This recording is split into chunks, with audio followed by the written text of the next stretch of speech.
Welcome to True Chilling Tales. I know you came to relax, listen, and fall asleep. Before we start, comment below and let me know what time it is with you and where you're watching from. Time for some chilling tales. Lay back, relax, and enjoy. The GPS said it would save me 40 minutes. I should have known better. I was driving back from a site visit 3 counties over, already running late for my daughter's school thing. The main road was backed up for miles. Some lorry had jackknifed near the junction, so when my phone suggested this shortcut through what looked like farmland, I took it. 15% battery left. Figured that was plenty. The road started fine.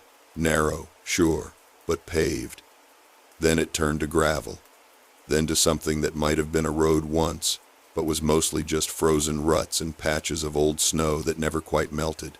No houses, no other cars.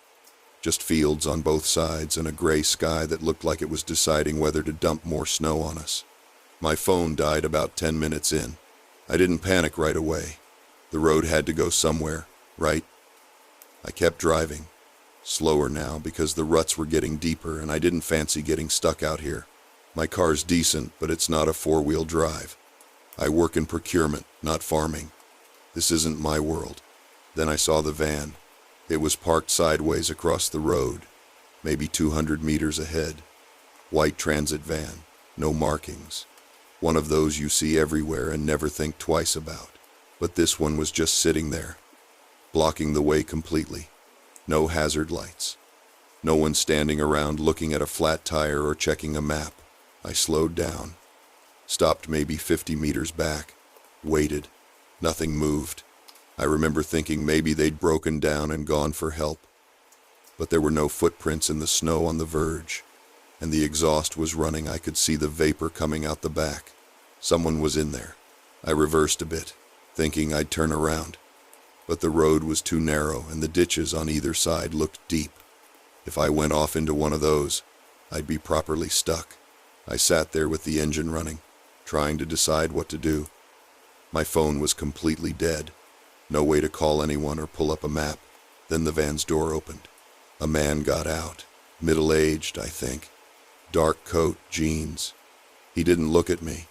Just walked to the front of the van and stood there, facing my direction but not really looking at me, like he was waiting. I put the car in reverse and started backing up slowly.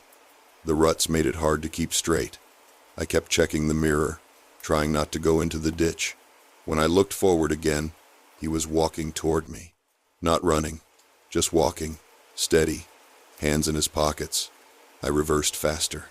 The car bounced hard over a rut and I heard something scrape underneath. Didn't matter. I just needed to get back to where the road widened enough to turn around. But then I saw the second van. It was coming up behind me. Same type. White transit, no markings. Moving slow, like it was hurting me. I was boxed in. I stopped. Didn't know what else to do. The man in front was maybe 30 meters away now, still walking. The van behind me stopped too, maybe 20 meters back. Its engine was running, but no one got out. I locked the doors. Stupid. I know, like that would help. But it's what you do, isn't it?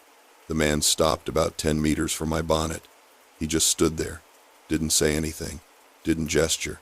After maybe 30 seconds, he pulled out a phone, looked at it, put it away. Then he turned and walked back to his van. I sat there, heart absolutely hammering, waiting to see what would happen next.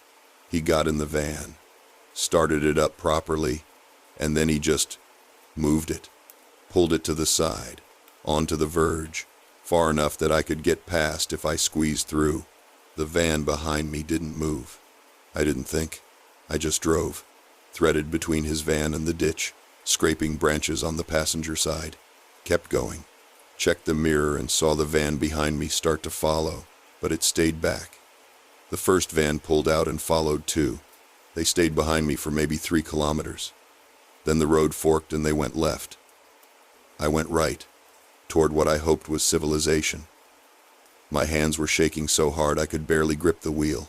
I found a main road eventually. Stopped at a petrol station and charged my phone enough to call home. Told my wife I'd be late. Didn't tell her why. I reported it to the police the next day. Gave them the location as best I could remember. They said they'd look into it. Took down my details. Gave me an incident number. Never heard back. I still don't know what that was. Maybe they were just travelers having a break and I freaked myself out. Maybe the second van was a coincidence. But the way that man walked toward me, and then just stopped, the way they both followed me until the fork, it felt coordinated, like they were testing something, or waiting for me to do something specific. I take the main road now. Don't care how long it takes.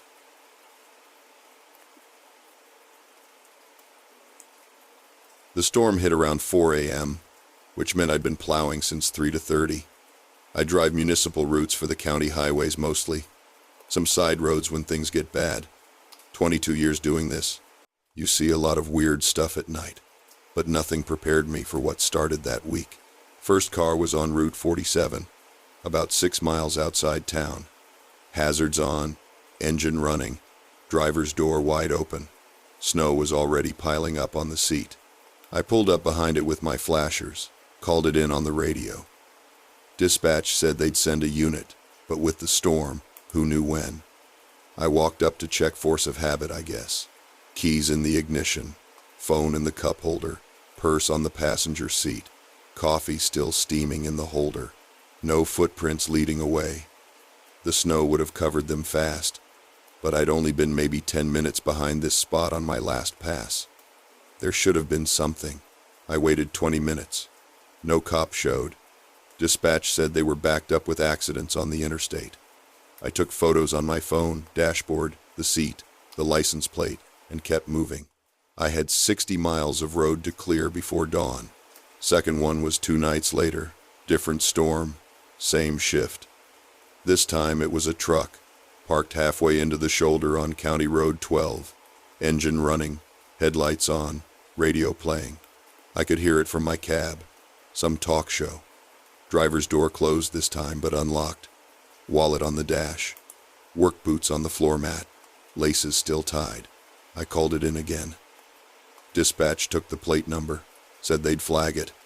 I asked if they ever found the driver from the first car. She said she'd have to check, put me on hold, then came back and said there was no record of abandoned vehicle report on Route 47 that night. I told her I called it in myself. She said maybe it got cleared before the officer arrived. I didn't buy it. But what was I supposed to do? I've got a route. I kept plowing. Third one was the next week. No storm this time, just cold. Clear night, full moon. I was doing a maintenance pass, scraping off the hardpack. Car in the rest area off Highway 9. Engine running, door open. This time I didn't get out right away. I sat in my truck with the blade idling and just watched it. The dome light was on. I could see the steering wheel, the rear view mirror. No movement. I waited 5 minutes, then 10. Finally I climbed down and walked over. Same thing. Keys, phone, coffee. This time there was a kid's car seat in the back. Empty. A little stuffed dog buckled into it. That's when I started feeling it. Not scared exactly, more like I was being watched. I turned around slow, scanning the tree line, the rest area pavilion, the far edge of the lot. Nothing. Just my truck idling 50 feet away and the wind moving through the pines. I called dispatch. Same woman as before. She sounded annoyed when I explained it. Asked if I was sure the car was abandoned. I said yes. She said she'd send someone. I didn't wait this time. I got back in my truck and kept moving. I checked my mirrors every few seconds for the next mile. Kept expecting headlights behind me, but the road stayed empty. Fourth car was 3 nights ago. I almost didn't stop. I saw the hazards blinking from a quarter mile out. Thought about just plowing past, but I pulled over. I don't know why. Maybe I wanted to see if it would be different this time. It wasn't. SUV, engine on, door open. This time there were groceries in the back. Bags from the Kroger in town. Milk, bread, eggs. Receipt on the dash. Time stamped 2 hours earlier. The eggs were still cold. I took more photos. I walked the perimeter of the car. I looked under it, checked the trunk. I even opened the hood, like I'd find some kind of answer in the engine. I called dispatch again. Different person this time. A man. I explained what I'd been finding. He asked if I'd been drinking. I hung up. I drove to the county maintenance yard after my shift and talked to my supervisor. He listened, nodded, said he'd look into it. He asked if I wanted to take a few days off. I said no. He said the offer stood. I went home and searched online. Nothing. No missing persons reports. No news stories about abandoned cars. I tried Facebook groups for the area. Posted asking if anyone else had seen anything strange on the back roads lately. A few people replied with the usual stuff, deer acting weird, strange lights, whatever. Nothing like what I'd seen. Last night I was plowing Route 47 again. Same stretch where I found the first car. I kept my speed up. Didn't plan on stopping for anything. Then I saw them. 3 cars this time. All in a row, spaced maybe 50 yards apart. Hazards on. Engines running. I slowed down. I couldn't help it. As I passed the first one, I looked inside. Empty. Second one, same. The third one I saw movement, just for a second. Someone in the driver's seat, or I thought I did. I hit the brakes, started to back up. Then the headlights went out. All 3 cars, at the same time. I put the truck in gear and drove. Didn't stop until I got back to the yard. I told my supervisor I was taking those days off after all. He didn't ask questions. I'm writing this from my kitchen table. It's 2 p.m. I haven't slept. I keep checking the county sheriff's website for updates, for anything. There's nothing. I called dispatch again an hour ago. Asked to speak to someone about the abandoned vehicles I've been reporting. They transferred me 3 times, then disconnected. I don't think I'm going back out there. Not at night. Maybe not at all. I've got vacation time saved up. 22 years of it. I think I'm going to use some.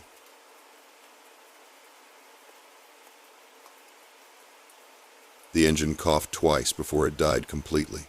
I sat there in the lay-by, staring at the fuel gauge like it might change its mind. Empty. Properly empty. Not even fumes left. I'd known I was cutting it close when I pulled off the A9, but the sign said services in 8 miles and I thought I'd be fine. Then the detour. Road closure. No warning. Just cones and a handwritten sign pointing down this single-track mess that added God knows how many miles. My phone had 1 bar.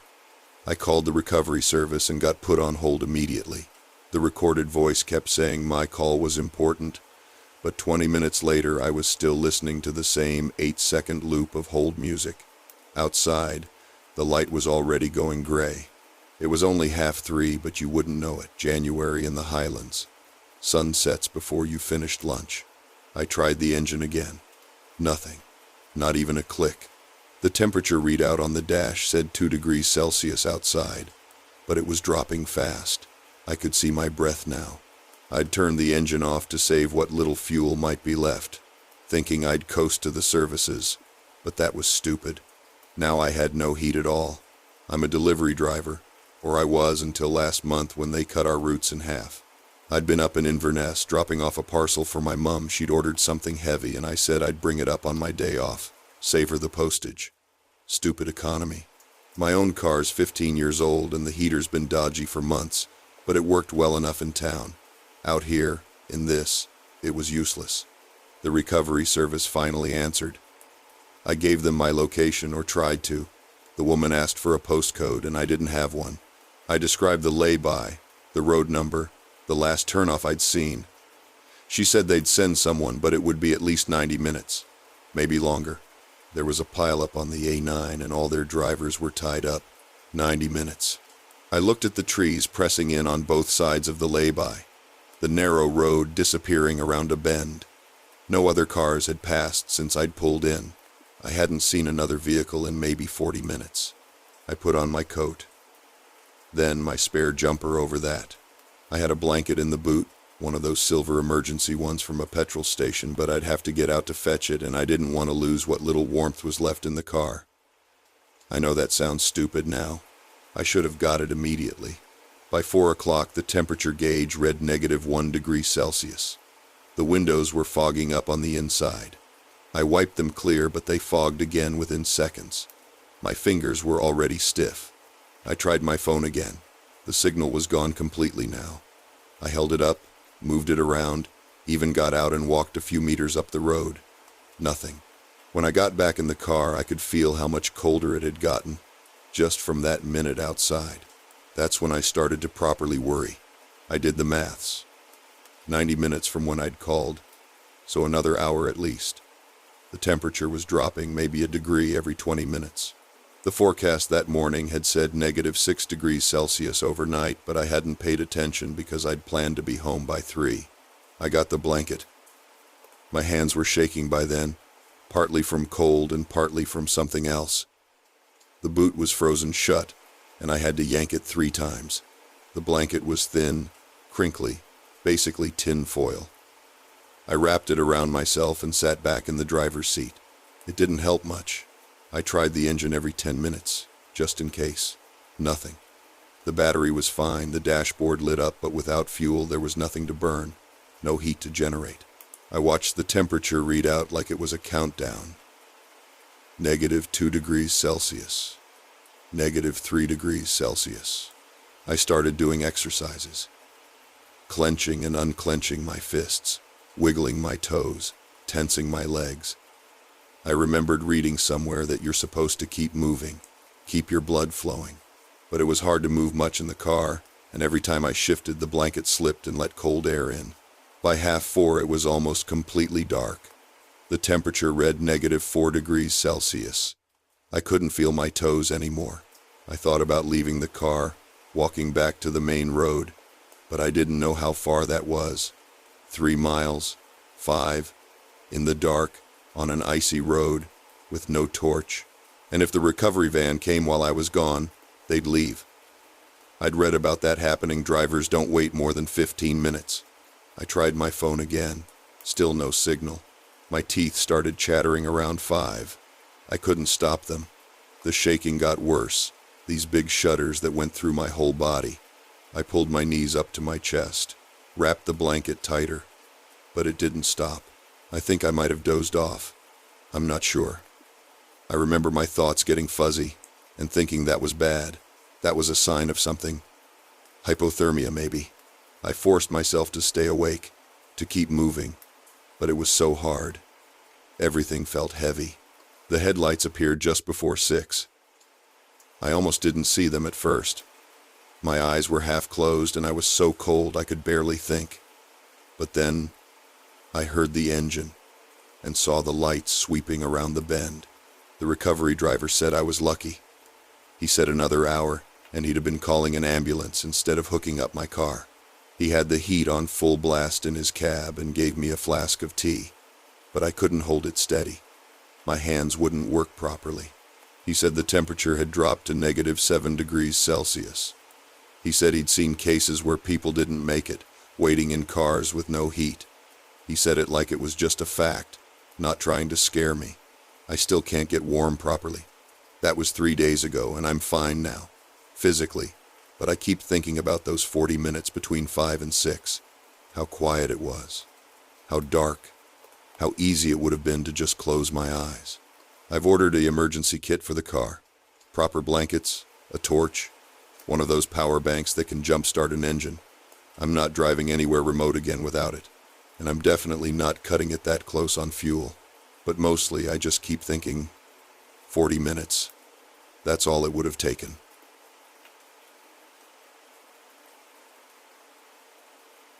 The ice cracked like a gunshot and everyone laughed. We'd been out on Harmon Lake for maybe 2 hours by then. Someone's birthday, Kyle's I think, and about 15 of us dragged a portable speaker, coolers, and folding chairs onto the frozen surface. It was the coldest February in years. The ice had to be at least a foot thick. Everyone kept saying that. People had been skating on it all week. I work at the distribution center off Route 9, warehouse stuff, and I'd pulled a double the day before, I almost didn't go, but my girlfriend Sarah wanted to, and honestly I needed to get out of the apartment. We'd been fighting about rent, about her mom moving in temporarily, about everything. A party on a frozen lake sounded stupid enough to be fun. The ice was this cloudy gray-white, roughed up from skaters and the wind. You could see darker patches underneath where the snow had melted and refrozen. We set up near the middle, maybe 100 yards from shore, close enough to see the parking area and the boat launch, far enough to feel like we were doing something reckless. The sun was out, but it didn't do much. Temperature hovered around 15 degrees. People were drinking, taking photos, blasting music. Kyle brought his dog, some husky mix that kept sliding around. I remember Sarah laughing at it, her breath hanging in the air. For a while it was fine. Cold as hell, but fine. Then someone, Marcus, I'm pretty sure, started jumping, just hopping up and down to freak people out. A couple others joined in. That's when the first crack happened, loud and sharp, and everyone froze for a second before laughing it off. Marcus said ice always does that. It's thermal expansion or whatever. Someone else said the ice was thicker in the middle than near shore, which didn't make sense to me, but I didn't argue. Anyway, around 3 p.m., people started getting restless. A few had already left. Sarah went to grab something from the car. Hand warmers, I think. I stayed with Kyle and Marcus and this girl Jenna I didn't know well. We were standing near the chairs when Marcus did it again. One big jump, both feet, right next to where we'd heard the crack earlier. The sound was different this time. Deeper, a low grinding that seemed to spread outward. Marcus stumbled back, laughing, but Jenna didn't move. She was staring down at the ice between us. "Did you see that?" she said. I didn't see anything at first. Then I noticed the line, a thin, dark seam running about 6 feet, branching off in 2 directions. It wasn't wide, maybe a 1/4 inch, but it was definitely new. Kyle told everyone to move toward the shore. Slowly, no running. Most people started packing up, grabbing their stuff, but Marcus was still laughing, still insisting it was fine. He kicked at the crack with his boot. I told him to stop. He didn't. That's when Jenna went under. I didn't see it happen. I was turning to grab the speaker and I heard this wet crunch, like something heavy punching through drywall, and then shouting. When I looked back, there was just a black hole in the ice, maybe 3 feet across, jagged edges, and Jenna was gone. Marcus was on his stomach, crawling toward it, yelling her name. Kyle was on his phone.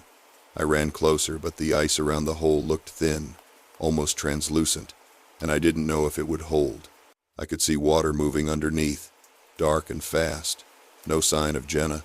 Someone said she came up once, just her hand, but I didn't see it.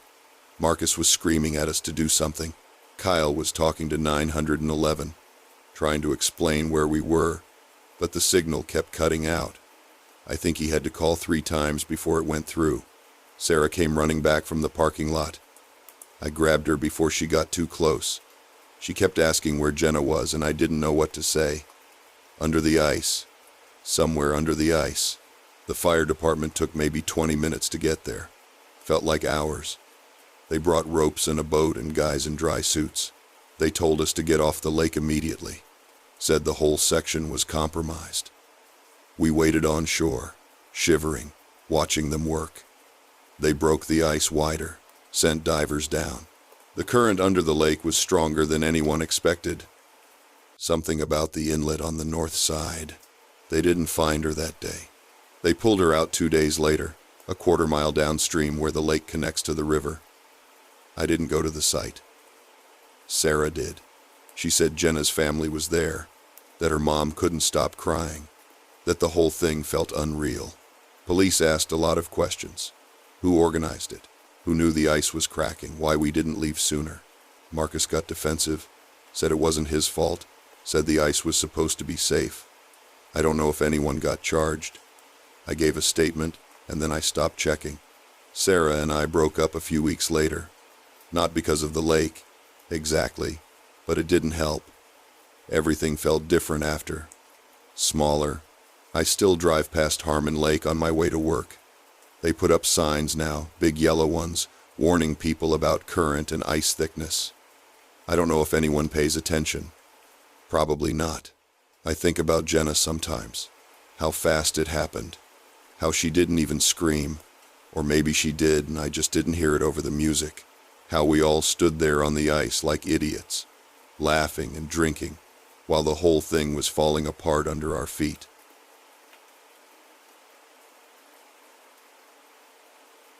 The headlights showed up around Bozeman. I'm a long-haul trucker, been doing the northern route for 6 years now. I know what normal traffic looks like, even in January when the roads are mostly empty. This was my 3rd day out, hauling refrigerated goods from Seattle to Minneapolis. The storm had been with me since Idaho. Not terrible, just that constant snow that makes you lean forward and squint. I'd stopped at a rest area outside Butte around 9 p.m. to grab coffee and check the straps.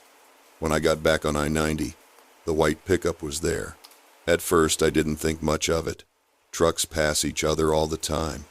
But by mile marker 387, I started noticing. Same distance behind me, same speed. When I slowed down for a curve, they slowed down. When I sped up on a straight stretch, they matched me. I tried telling myself I was being paranoid. It was a major interstate. People drive the same route, but it was past midnight by then, and there were maybe 2 other vehicles I'd seen in the last hour. This one stayed. Around 1 a.m. I pulled into a truck stop near Whitehall. I needed fuel anyway, and I figured if they were just going the same direction, they'd keep driving. I parked at the pumps, got out, started filling the tank. Cold hit me hard, maybe 15 degrees. Wind pushing snow sideways across the lot. The white pickup pulled in, didn't stop at the pumps, drove slowly through the lot and parked on the far side, near the idling semis. Engine still running. I couldn't see the plates through the snow. Couldn't see the driver, either windows were tinted, or maybe just dark because of the storm. I went inside, paid for the fuel, bought another coffee I didn't want. The clerk was watching some show on his phone, barely looked up. I asked if he'd seen the white pickup before. He shrugged, said lots of trucks come through. I didn't bother explaining it wasn't a truck. When I came back out, the pickup was gone. I felt stupid. Probably just someone taking a break, same as me. I got back in the cab, logged my stop, pulled out onto the highway. 10 minutes later, the headlights were back. Same distance, same speed. I watched my mirrors more than the road. My hands were shaking, and it wasn't from the cold. I thought about calling the cops, but what would I say? Someone's driving behind me on a public highway? I hadn't seen them do anything. They weren't tailgating. They weren't flashing lights or honking. Just there. I tried the CB radio. Asked if anyone else was seeing a white pickup acting strange. Got static, and one guy asking about road conditions near Billings. Nothing useful. By 3 a.m., I was past Bozeman, heading toward Livingston. The snow was heavier. Visibility maybe 50 feet. I kept thinking they'd turn off, take an exit, prove me wrong. They didn't. I started doing things to test it. Slowed down to 50 inches, a 75 zone. They slowed down. Sped up to 70.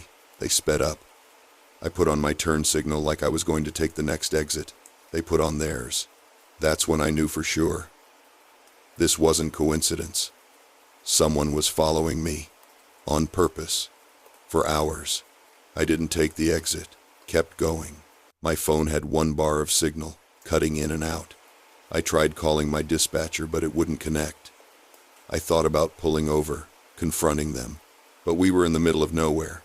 Snow coming down, no other cars. If they wanted to do something, that would be the time. Around 4 a.m. I saw signs for Big Timber.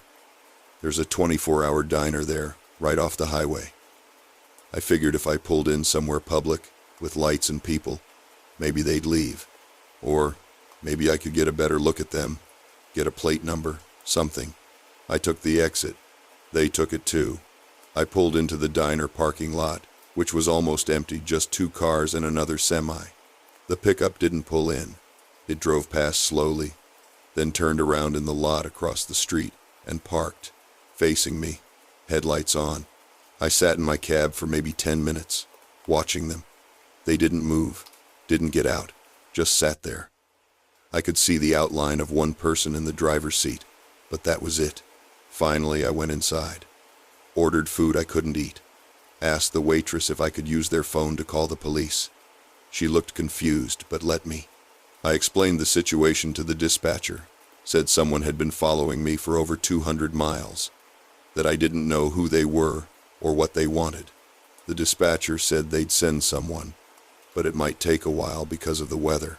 I waited in that diner for 45 minutes. The pickup stayed across the street the whole time.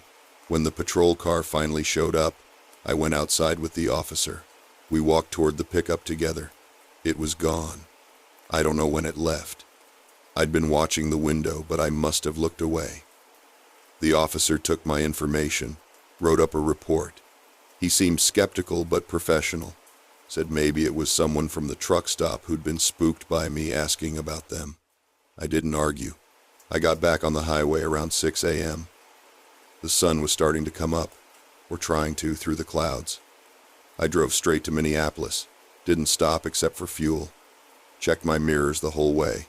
Didn't see the white pickup again. I still don't know who it was or why they followed me. I've thought about it every day since. Maybe it was random. Maybe they thought I was someone else. Maybe I'll never know. But I bought a dash cam the next week.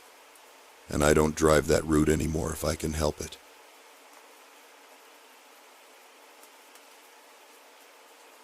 The sat-nav took me down Meadow Lane 3 times before I accepted the address didn't exist.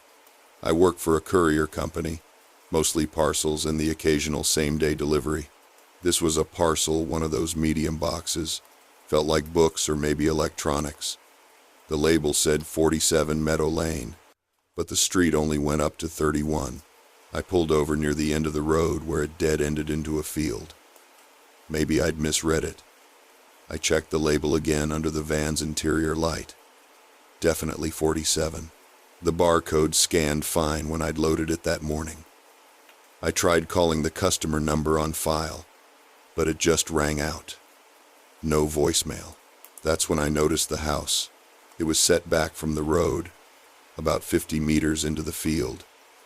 I hadn't seen it at first because there was no driveway, just tall grass between the street and the building, but there were lights on inside, warm yellow light in 2 downstairs windows. I sat there for a bit, trying to decide.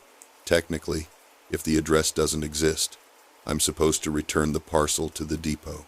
But I was already 20 minutes behind schedule, and the depot was another 40 minutes away.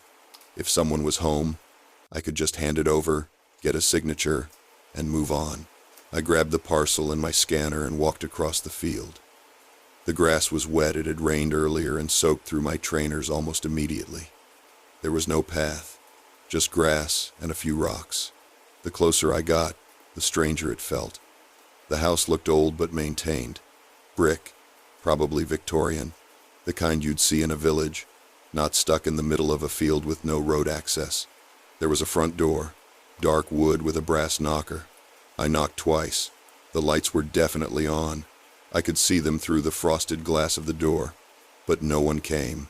I waited maybe a minute, then knocked again. Nothing. That's when I heard it. A voice, faint, from inside.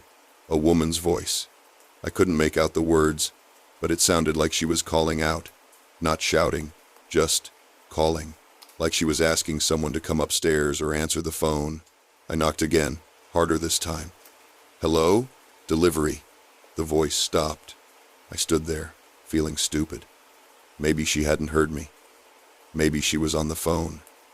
I pulled out my scanner to mark it as undeliverable, but then I heard footsteps, slow, deliberate, coming toward the door. I stepped back, parcel in hand, ready to do my bit and leave. The footsteps stopped on the other side of the door. I could see a shadow through the frosted glass. Someone standing there. Delivery for number 47, I said, louder this time. No response, just the shadow, standing there. I don't know why, but I felt my stomach drop. Something about the way they weren't moving, weren't speaking, just standing. "I've got a parcel," I said again. My voice came out quieter than I meant it to. The shadow shifted slightly. Then the door handle started to turn. I didn't wait. I don't know why I didn't wait. I just turned and started walking back toward the van. Not running, I didn't want to look like an idiot, but walking fast. I heard the door open behind me. I didn't look back. When I got to the van, I threw the parcel in the back and locked the doors. I sat there for a second, trying to catch my breath. I felt ridiculous. It was just someone answering the door, but something about it felt wrong. I looked back at the house. The door was still open. The lights were still on, but I couldn't see anyone. I started the engine and drove off. I marked the parcel as undeliverable, customer unavailable, and moved on to the next stop. I didn't think much of it until later that night when I was back at the depot, unloading the returns. The parcel wasn't there. I checked twice. I definitely hadn't delivered it. I remembered throwing it in the back of the van, but it was gone. I asked my supervisor about it the next day. He checked the system. According to the records, the parcel had been delivered and signed for at 4:47 p.m.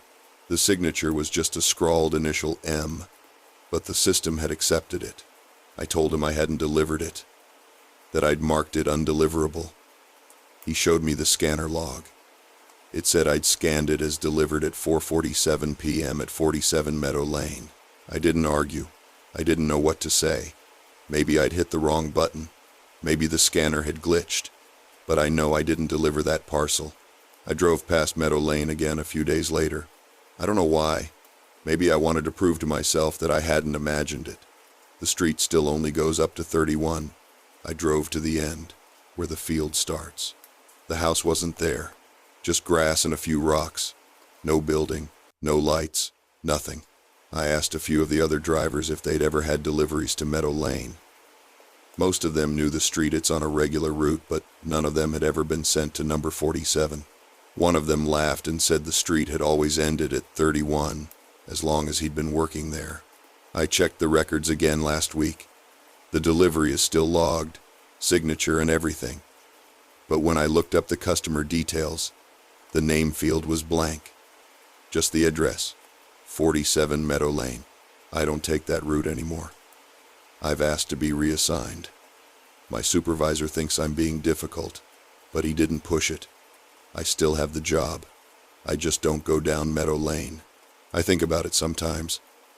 The lights in the windows, the shadow behind the door, the footsteps. I don't know what I would have seen if I'd waited. I don't think I want to know.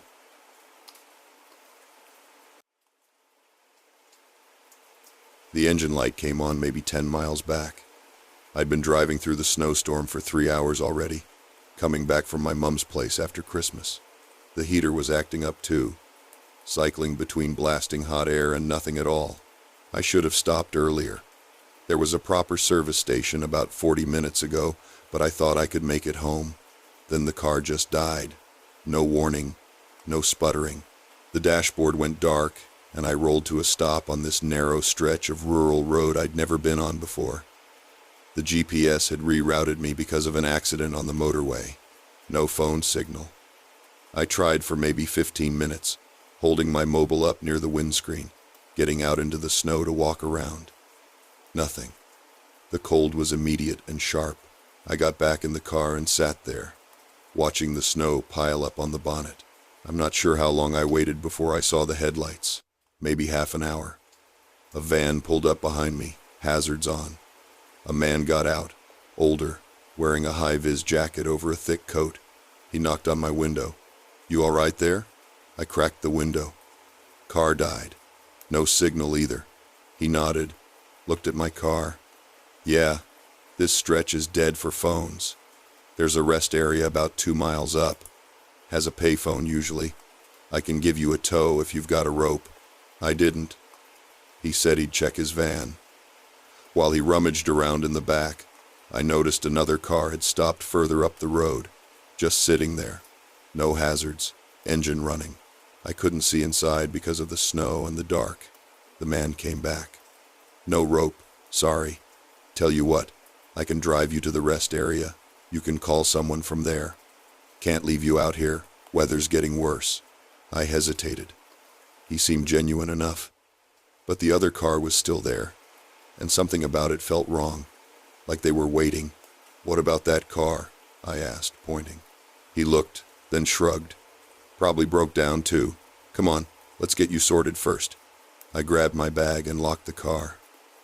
The van was warm inside, smelled like cigarettes and damp. We drove slowly, the road barely visible through the snow. He didn't talk much, which I appreciated. I kept looking in the side mirror. The other car followed us. That car's behind us, I said. He glanced in the rear view. Yeah, probably heading the same way. The rest area appeared suddenly. Just a small car park with a covered picnic area and a brick building that looked like toilets. One light was on, flickering. The man pulled in, and the other car did too, parking on the opposite side. Payphone's over there, he said, pointing to the covered area. I thanked him and got out. The cold hit me again. I walked toward the phone, snow crunching under my boots. The other car's door opened. A woman got out, younger than me, maybe mid-20s. She looked scared. Excuse me, she said, coming toward me quickly. Can I stay with you for a minute? That man in the van, he's been following me. I stopped, looked back at the van. The man was still inside, engine running. He said he was helping me, I said. My car broke down. Mine too, she said. About 20 minutes ago. He stopped and said the same thing to me, but he kept looking at me weird, and when I said I'd just wait in my car, he parked and just sat there. So I drove off, but he followed. Then he saw you and pulled over. My stomach dropped. I looked at the payphone. It was there, an old BT one, but the handset was dangling, cut clean through the cord. The phone's broken, I said. She saw it too. Shit. The van door opened. The man got out, still wearing the high-vis. He started walking toward us, hands in his pockets. You all right, love? He called. Phone working? The woman grabbed my arm. We should go. My car's still running. We started walking quickly toward her car. The man sped up. Hang on. Where you going? I'm trying to help. We got to her car.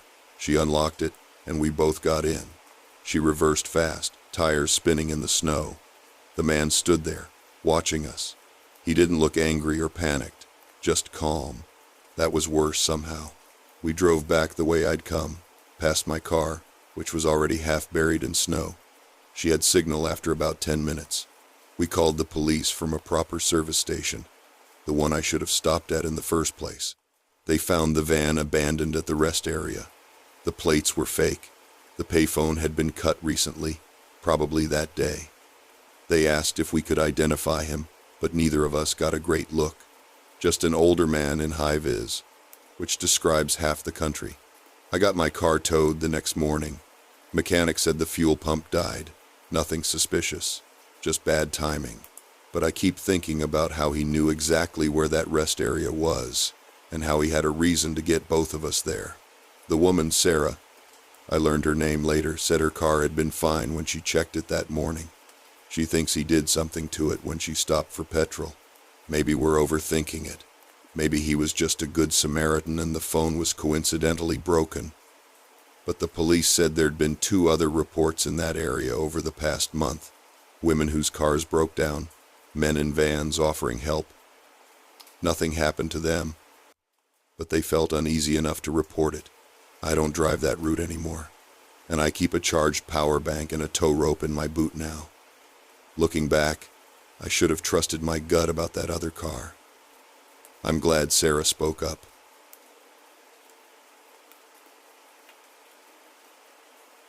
The call came through dispatch at 2247.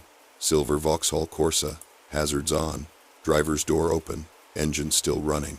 Rural petrol station rest area off the A614, about 12 miles outside Allerton. I was closest, so I took it. I've been with Nottinghamshire Police for 6 years. Traffic patrol mostly.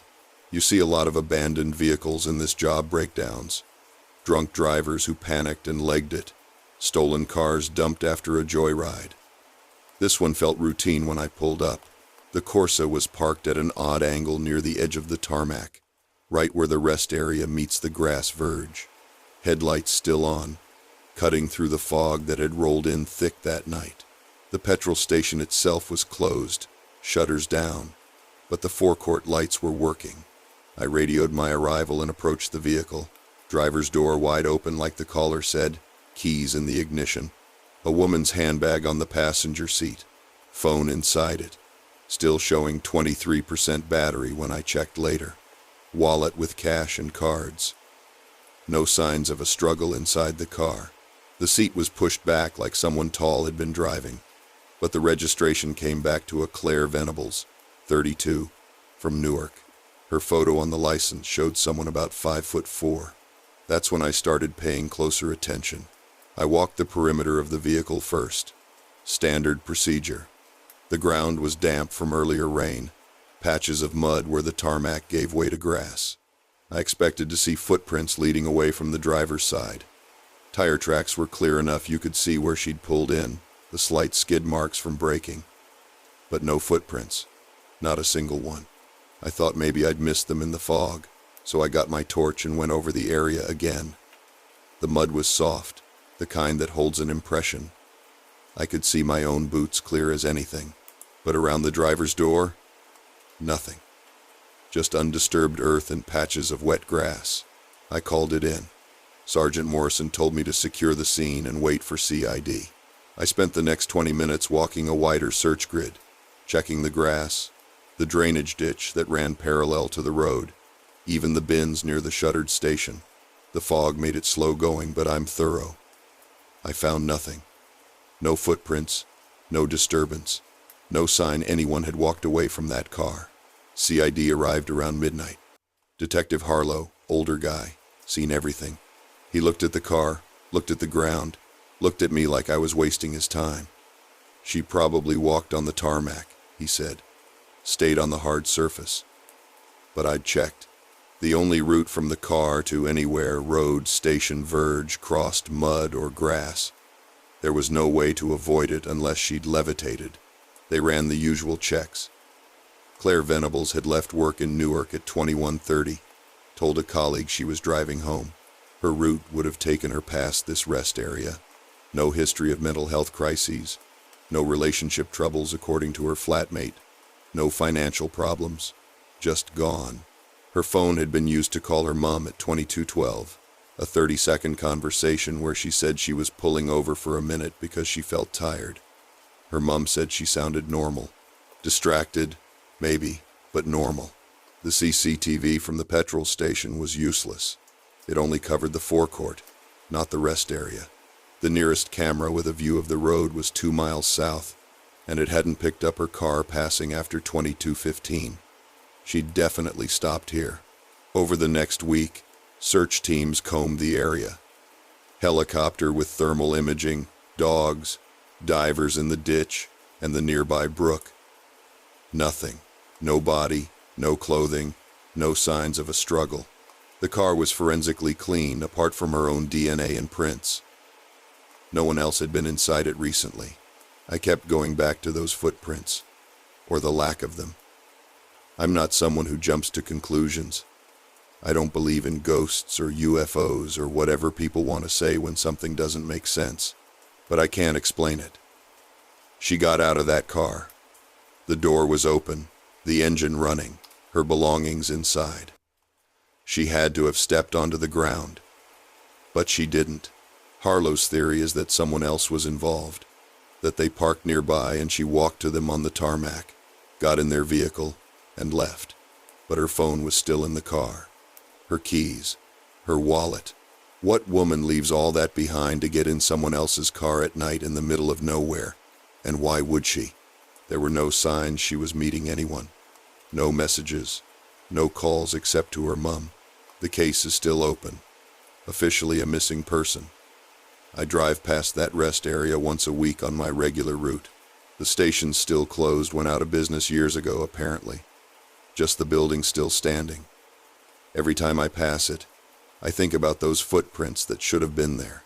about the fog and the open door and the way her phone was sitting face up on top of her handbag like she'd just set it down. I mentioned it once to Morrison, the footprints thing.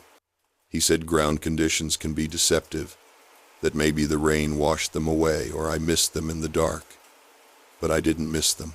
I know what I saw. Or didn't see. Claire Venables is still missing. It's been 4 months now. Her family did an appeal on the local news, but nothing came of it. No sightings, no leads. Just a car with the door open and no footprints leading away. I still don't understand it. I don't think I ever will.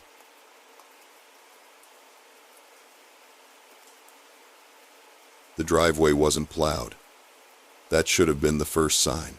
My boyfriend Jake and I had rented the cabin online, one of those cozy mountain getaway listings with wood paneling and a stone fireplace. We'd been planning it for months. 3 days off work, no cell service, just us and the snow. The weather forecast called for a blizzard starting that night, but we figured we'd be inside anyway. The key was supposed to be under the mat. It wasn't. Jake checked the flower pot, the mailbox, even lifted a few rocks near the steps. Nothing. I was about to call the owner when he tried the door and it just opened. Maybe they left it unlocked, he said. I didn't love that. But it was already getting dark and the wind was picking up. We grabbed our bags and went inside. The place was warm. Not like someone had left the heat on, warm like someone had been there an hour ago. The air smelled faintly of coffee. There was a mug on the kitchen counter, still damp inside when I touched the rim. That's weird, I said. Jake was already unpacking in the living room. Maybe the cleaning crew just left, but there were other things. A pair of boots by the door, men's size, caked with band-dried mud. A jacket on the coat rack that looked lived in, not decorative. In the bathroom, there was a toothbrush in the holder, bristles still wet. Shampoo bottles that were 3/4 empty, a razor on the sink edge. I came back out to the main room. Jake, I don't think this place was cleaned. He looked up from his phone, frowning at the no signal icon. What do you mean? There's someone's stuff here, like someone's actual stuff. Toothbrush, shampoo, boots. He walked over to the kitchen and opened the fridge. It was stocked. Milk, eggs, butter, a pack of deli meat. He pulled out the milk and checked the date, still good for another week. Okay, that's definitely weird, he admitted. I tried calling the owner. No signal. Jake's phone was the same. The landline on the wall was dead when I picked it up, just static. Outside, the snow was already falling hard. The wind rattled the windows. I could barely see the car in the driveway anymore. We can't leave in this, Jake said. We'll call them in the morning. Maybe it's just a mix-up with the dates. I didn't think it was a mix-up. The coffee mug was too recent, the toothbrush too wet. But he was right, we couldn't drive back down the mountain in a blizzard. The roads would be impossible by now. We decided to stay in the living room, keep the bedroom doors closed. I made us sandwiches from our own groceries, not touching anything in the fridge. Jake started a fire. We tried to watch something on his laptop, but the Wi-Fi password didn't work. He kept trying different variations. The address, the owner's name, common defaults, nothing. Around 10, I went to brush my teeth. I used my own toothbrush, kept my stuff separate from whatever was already there. When I came back out, Jake was standing in the hallway, staring at the far bedroom door. What? I asked. I thought I heard something. We both stood there, listening. The wind howled. The house creaked. Old wood settling, maybe. But then, I heard it too. A soft thump from behind the door, like something heavy shifting. Could be the heat expanding the floorboards, Jake said, but his voice was uncertain. I didn't want to open the door. I really didn't. But the idea of something being in there all night, with us not knowing, felt worse. Jake turned the handle slowly. The room was dark. He felt for the light switch and flipped it on. The bed was made, but there were impressions in the comforter, like someone had been sitting there. On the nightstand, a phone charger, plugged in but with no phone attached. A water glass, half full. A book, face down and open to hold the page. And on the dresser, a wallet. Jake picked it up before I could stop him. Inside was a driver's license. A man, maybe mid-40s, with a beard. The address on the license matched the cabin. "This is his place," I said. "This isn't a rental. This is someone's actual house." Jake's face went pale. "Then why is it listed online?" I didn't have an answer. My brain was racing. Maybe it was a scam. Someone had copied photos and listed a property they didn't own. Or maybe the owner didn't know it was being rented out. Or maybe the front door rattled. We both froze. It wasn't the wind. It was the handle turning, metal scraping against metal. Then a heavy knock. "Hello?" A man's voice, muffled by the storm. "Is someone in there?" Jake and I looked at each other. I could see the same panic in his eyes. The knocking got louder. "Hey, I know someone's inside. That's my house. Open the door." I didn't know what to do. We couldn't explain this. We couldn't prove we'd rented it. The listing could be fake. We had no way to check without signal. And we were in his house, with his things, with no permission. "We need to open it," Jake whispered. "What if he's dangerous? What if he calls the cops? We're technically trespassing." The man outside started kicking the door. "I'm coming in. I've got a key." Jake moved toward the door, but I grabbed his arm. "Wait." The kicking stopped. We heard footsteps crunching through the snow, moving around the side of the house, toward the back door. I ran to the kitchen. The back door was unlocked. I twisted the deadbolt just as the handle started to turn from the outside. It rattled violently. "Open the goddamn door," the man shouted. Jake was on his phone, trying to get any signal, pacing by the windows. Nothing. The back door stopped rattling. For a moment, there was just the wind. Then the lights went out, not gradually, all at once. The fire in the living room was the only light left. I heard Jake swear in the darkness. "He cut the power," I said. We stood there, waiting. I don't know how long, maybe 5 minutes, maybe 20. The fire was dying down. I kept expecting the man to break a window, to force his way in, but nothing happened. Eventually, Jake whispered, "I'm going to check the front." I followed him, staying close. He peered through the window beside the door. The porch light was out, but in the dim glow of the snow, we could see the driveway. The man's truck was gone. We waited until dawn. The storm had passed, but the roads were buried. We dug the car out and left as soon as we could, sliding down the mountain in 4-wheel drive, not saying much. I tried to find the listing again when we got home. It was gone, deleted. I called the number we'd used to pay, disconnected. Jake checked his bank statement. The charge had disappeared, like it never existed. I don't know who listed that cabin. I don't know if the man who showed up really owned it, or if he was someone else entirely. But sometimes I think about the wet toothbrush, the warm mug, the book left open. Someone had been there right before us, and I don't think they ever left.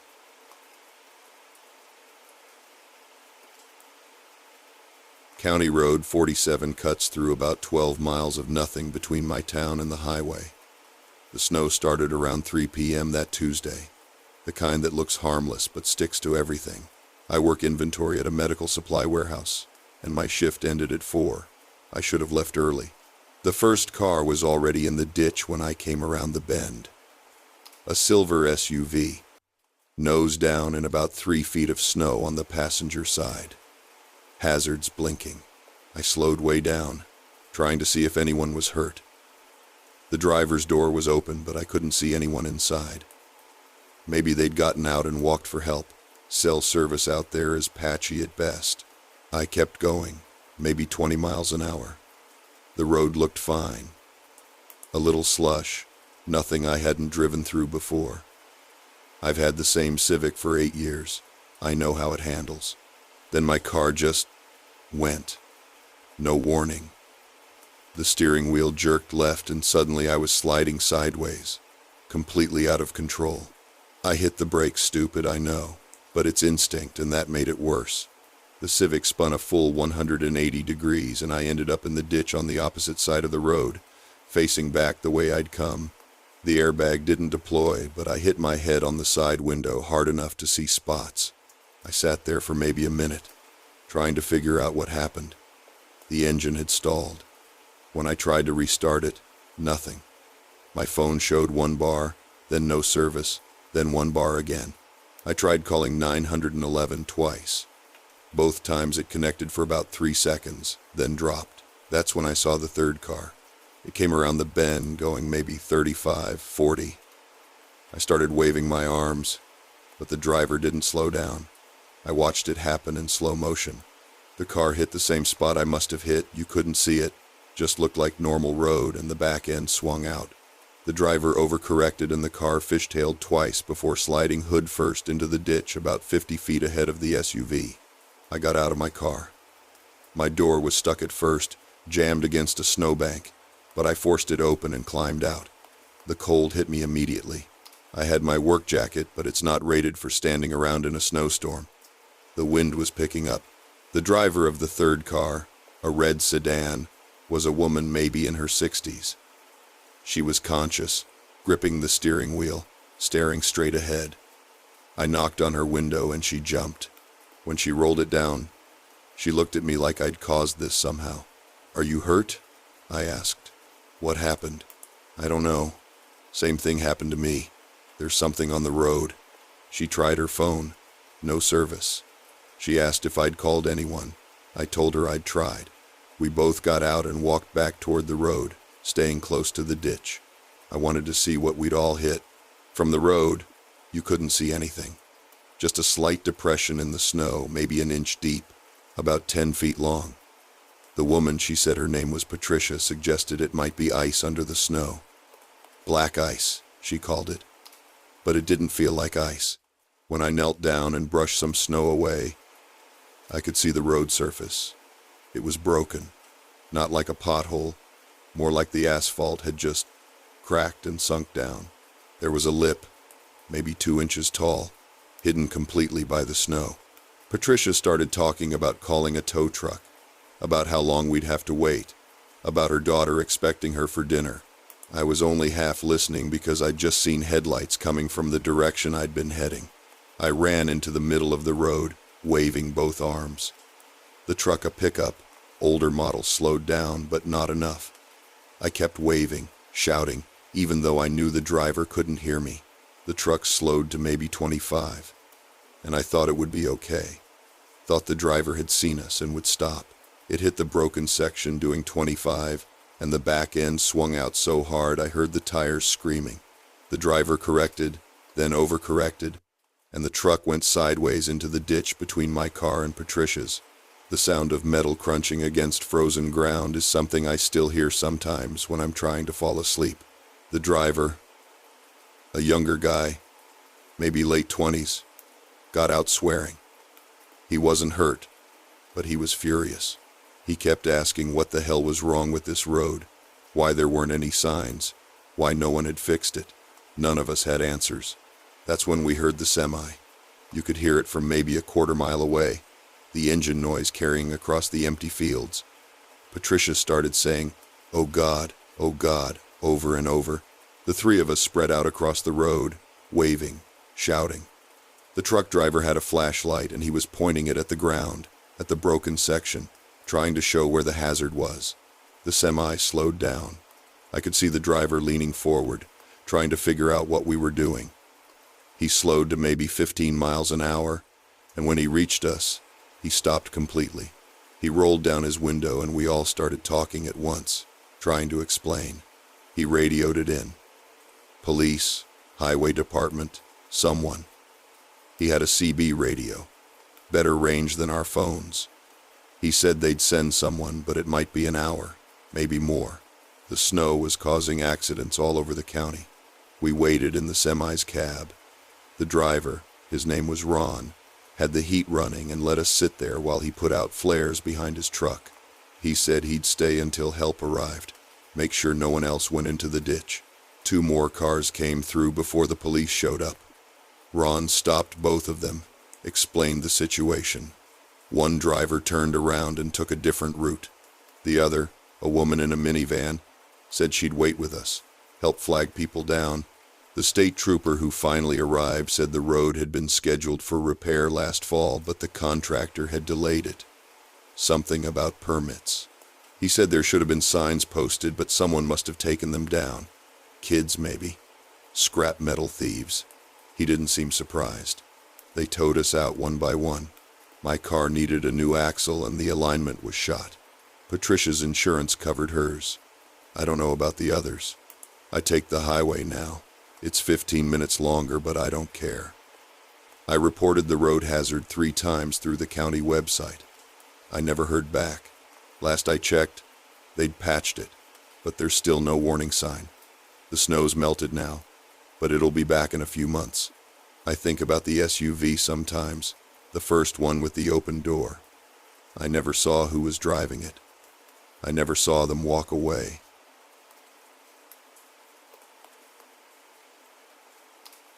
The radio crackled at 9:47 p.m. Dispatch said someone reported emergency flares going off near the North Ridge, about 3 miles past the last registered campsite.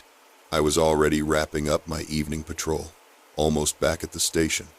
But protocol is protocol. I grabbed my pack and headed out. I'm a park ranger at Cascade Ridge State Forest. Been doing this for 6 years now. Most nights are quiet teenagers drinking by the lake, someone's dog running off. Maybe a lost hiker. Nothing like this. The thing is, there shouldn't have been anyone out there. The North Ridge Trail closes at sunset because of rockslide risk. We don't even issue permits for that area anymore. But flares mean emergency, so I had to check. I took the service road as far as I could, then switched to my headlamp and started hiking. The temperature had dropped hard after the storm earlier that day. Everything smelled like wet pine and mud. My boots kept slipping on the trail. I radioed my position twice, standard procedure, and dispatch acknowledged both times. About 40 minutes in, I saw the first flare residue. Burnt casing on the ground, still warm. Someone had definitely been here. I looked around with my flashlight and found boot prints in the mud, heading deeper into the restricted zone. The prints were fresh, maybe an hour old. Just one person, I thought. I followed the trail for another 20 minutes. That's when I found the second flare casing. This one was different. It had been placed deliberately on a flat rock, like someone wanted me to see it. The boot prints continued past it, but they were getting erratic. Whoever this was seemed to be moving fast. I tried my radio. Static. The North Ridge has bad reception. Always has. I should have turned back then.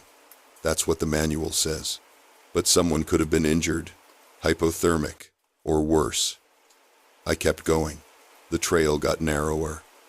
I remember thinking it didn't look right. I've been on this route dozens of times, and the path seemed different somehow. Wider in some places, overgrown in others. Maybe I was tired. Maybe the storm had changed things. Then I found the tent. It was set up just off the trail, behind a cluster of boulders. A small 2-person tent, fairly new. No light inside, no sound. I called out, identified myself as a ranger. Nothing. I unzipped the flap with my flashlight ready. Empty. But someone had been there recently. Sleeping bag still laid out. Backpack propped against the side. I checked the bag. Normal camping gear, stove, water filter, first aid kit, but also a handheld GPS unit, the expensive kind, and a notebook. I flipped through the notebook. Pages and pages of coordinates, all within the park, dates going back 3 months. Some entries had notes, no signal, trail rerouted, marker moved. The last entry was from today. They know I'm here, starting the flares. Sishitsi. That's when I noticed the trail markers. We use numbered metal tags on trees to mark official trails. The one nearest to the tent was number 47, but we don't have a trail 47. Our system only goes up to 34. I checked my map. According to the official layout, I should have been near marker 22. I radioed again. Still nothing. My phone had no signal, which I expected. I decided to head back and report everything, bring a team back in the morning with proper equipment. But when I turned around, I couldn't find the trail I'd come in on. I'm not new to this. I don't panic in the woods, but the path I'd followed was just gone. I retraced my steps, found the second flare casing on the rock, but the trail beyond it looked completely different. The boot prints I'd been following had vanished too. Just smooth, undisturbed mud. I spent the next hour trying to navigate back using my compass and GPS. Every time I thought I was heading the right way, I'd find another one of those numbered markers. 51, 63, 89. None of them should exist. Eventually, I just picked a direction and kept walking. My headlamp started to dim around 1 a.m. I was rationing the battery when I finally saw lights through the trees. The service road. I practically ran. When I got back to the station, I filed an incident report. Described everything. The tent, the notebook, the markers. My supervisor pulled up the GPS log from my radio. According to the data, I'd never left the main trail. The system showed me walking in a straight line from the parking area to the service road and back, but my boots were covered in mud from the North Ridge, and in my pocket, I had one of those metal tags, number 47. I didn't remember taking it. A search team went out the next morning. They found nothing. No tent, no campsite. No unauthorized markers. They said the North Ridge Trail looked completely normal. The only thing they found was a single burnt flare casing near marker 22, right where I said I'd seen the second one. I requested the notebook from evidence, but there's no record of me turning anything in. My supervisor asked if I wanted to take a few days off. I said no. Last week, someone reported flares going off near the east boundary. Different sector, different ranger responded. He found a tent, a notebook, and markers that shouldn't exist. His GPS log says he never left the main trail either. I still have that tag. Number 47. Sometimes I think about going back, trying to find the trail again, but I'm not sure I want to know where it actually leads. And I keep wondering if my GPS said I never went up there, then whose boot prints was I following?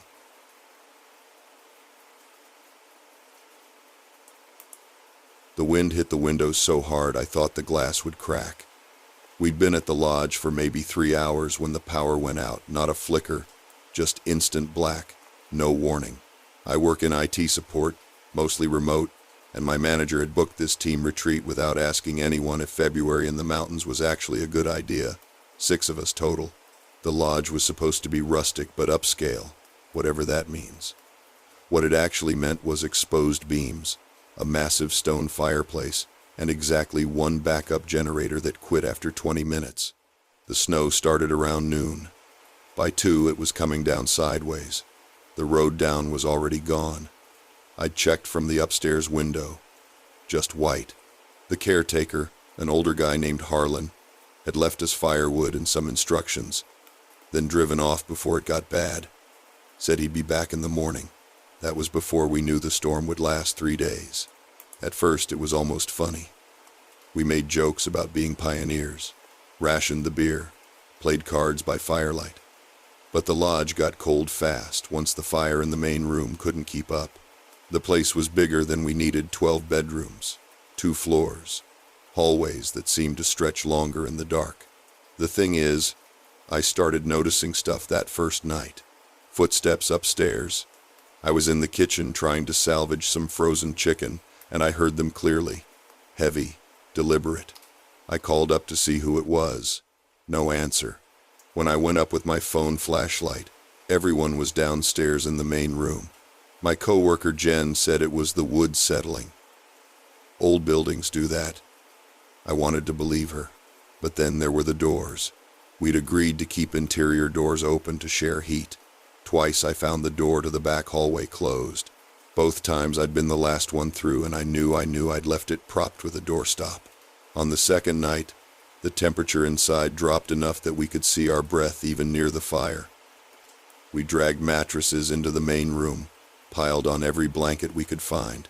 My manager, Paul, tried to stay upbeat, but you could see the worry. No signal, no power, no way down. I woke up around 3 a.m. because I heard a door slam. Not close, it came from deeper in the lodge. I lay there listening. The wind was still screaming outside. But this was different. Inside. Deliberate. I didn't want to check. I really didn't. But I couldn't just lie there. I took my phone and walked toward the back hallway. The firelight didn't reach that far. It was just me and the tiny LED beam cutting through the dark. The air back there was colder. I don't know why, no broken windows, no obvious drafts. Just cold. The door at the end of the hall was open. I knew that door. It led to a storage room. We'd looked in there the first day, just shelves, old ski equipment, some boxes. I was sure we'd closed it. I stepped inside. My light swept the shelves. Everything looked the same.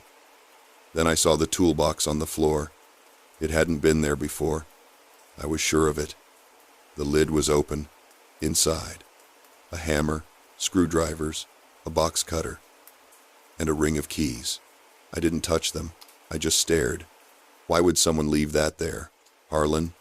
But he'd been gone since before the storm hit. I backed out of the room and closed the door.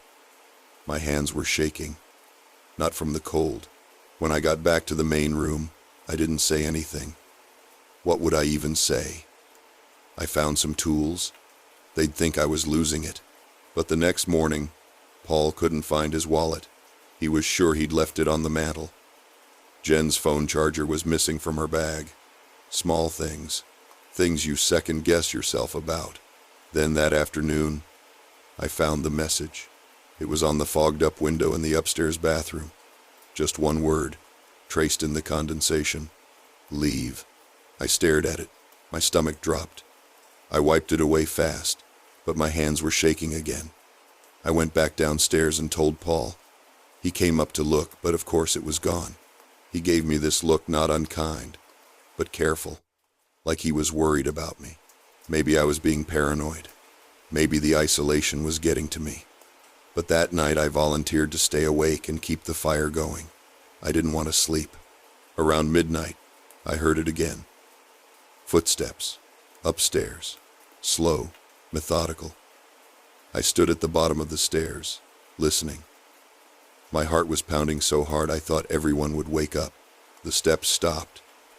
Then I heard a door open. Close. Open again. Like someone was checking rooms. I didn't go up.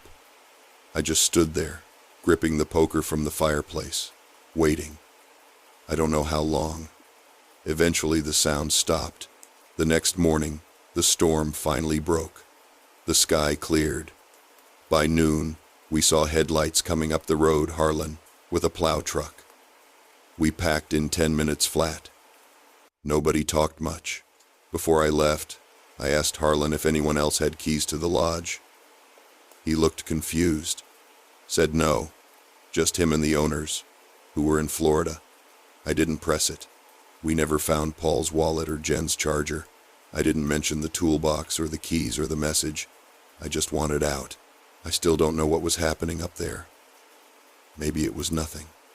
Maybe it was the isolation, the stress, the cold. Maybe old buildings do strange things. But I keep thinking about those footsteps, the way they moved from room to room, like someone who knew the place, like someone who was looking for something, or someone who was waiting.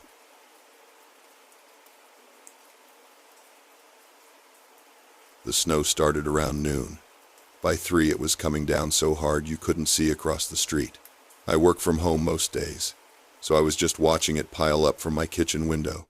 My neighbor Darren texted around 3:30 saying he was leaving work early, trying to beat the worst of it.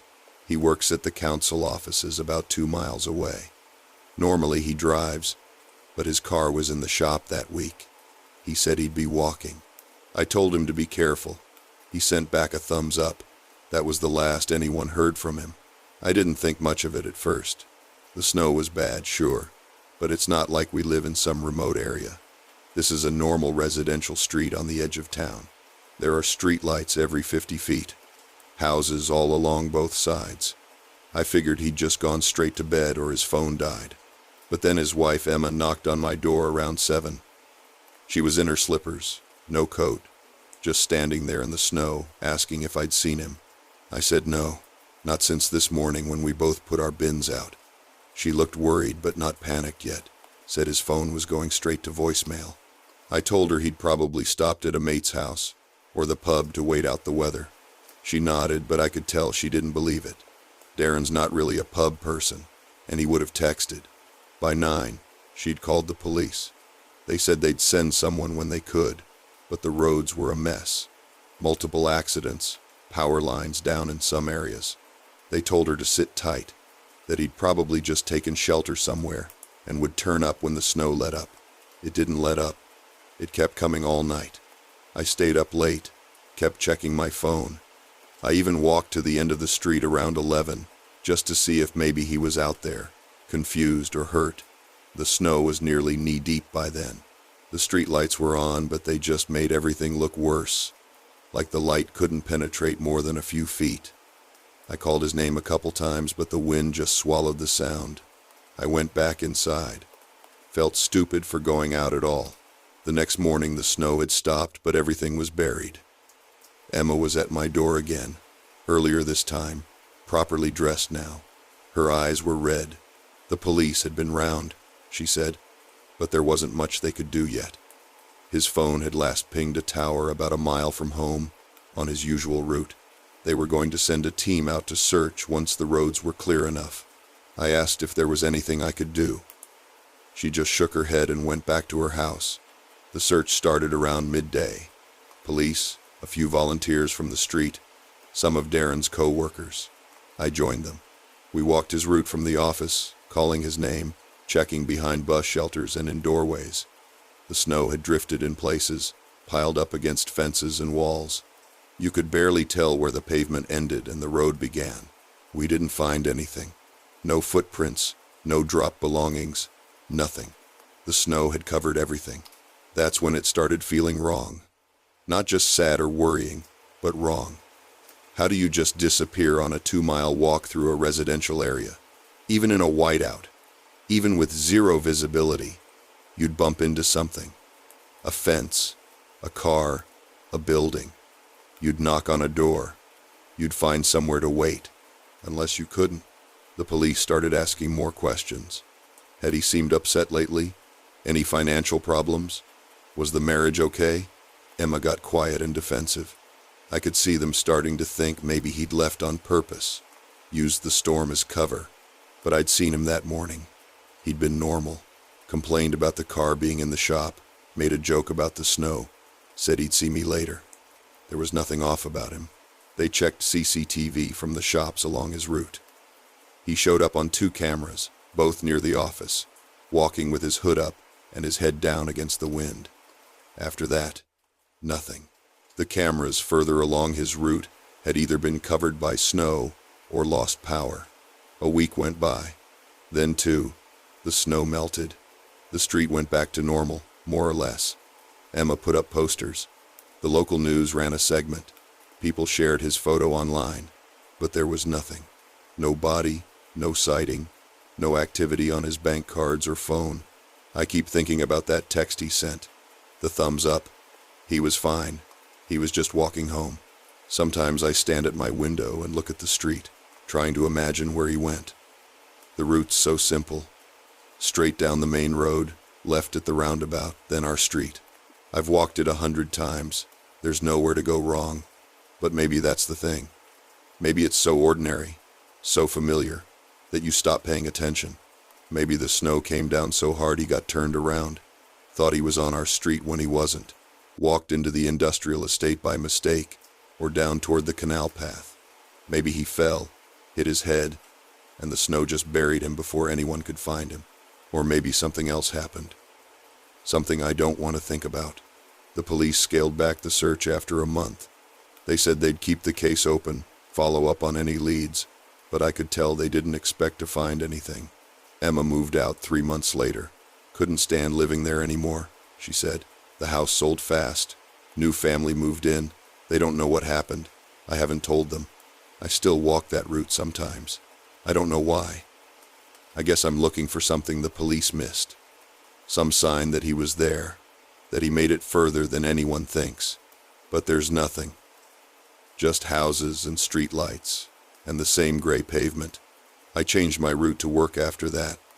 I drive now, even though it's not far. I don't like walking in snow anymore. Don't like the way it makes everything look the same, erases all the landmarks you use to know where you are. Darren's still missing. It'll be a year next month. Sometimes I wonder if he's still out there somewhere, buried under something, waiting to be found. Or if he walked into that whiteout and just kept walking, further and further from home until there was nothing left to walk back to.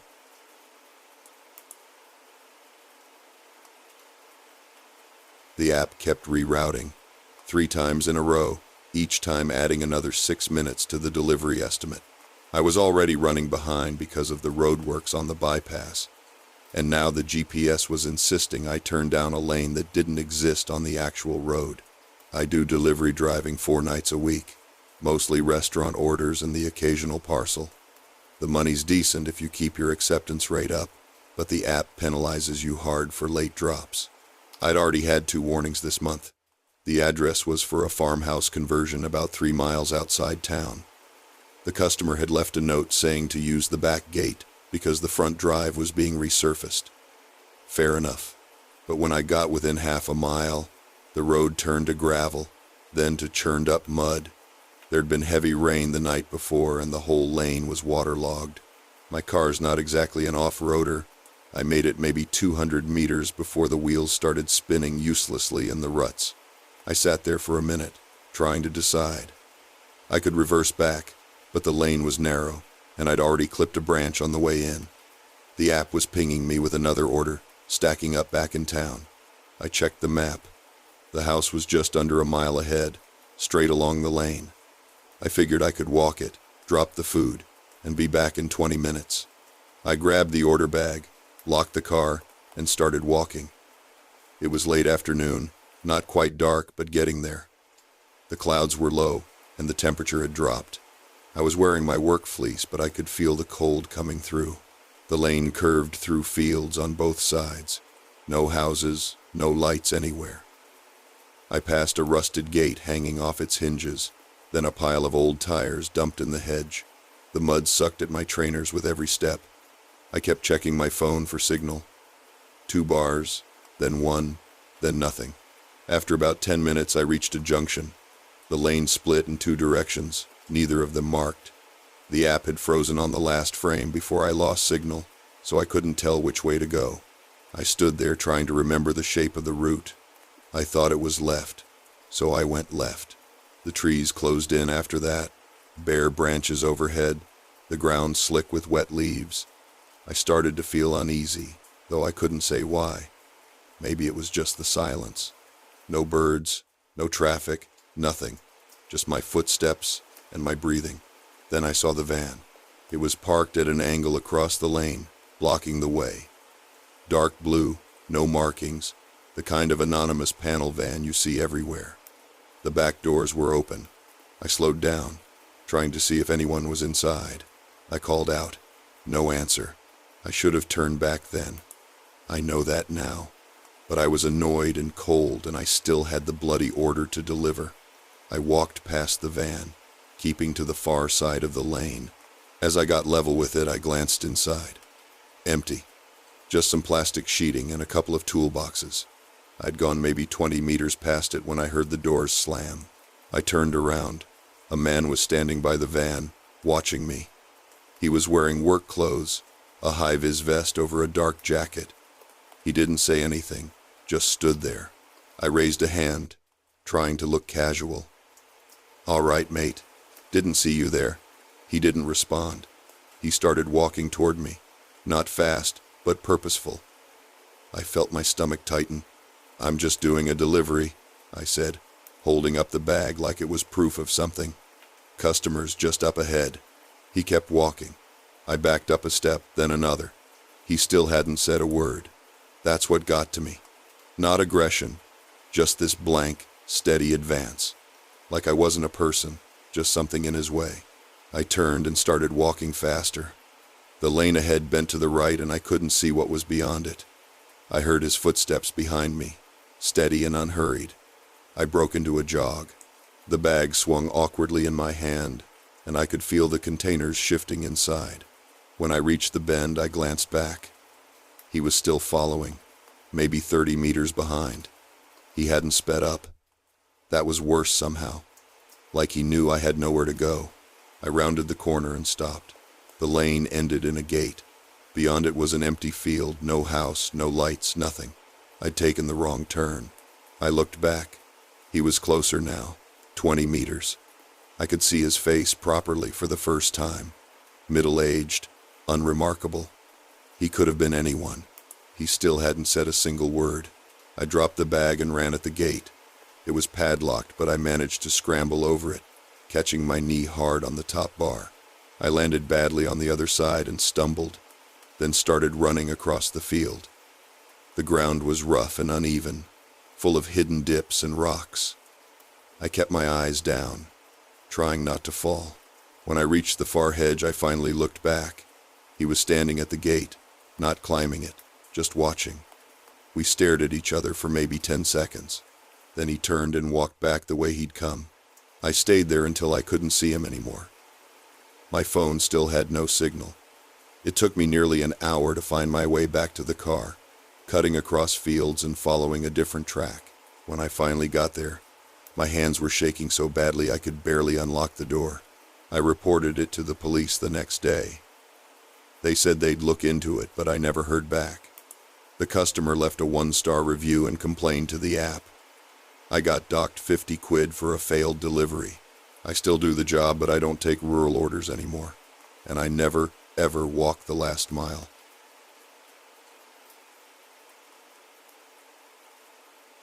The blood was bright red against the snow.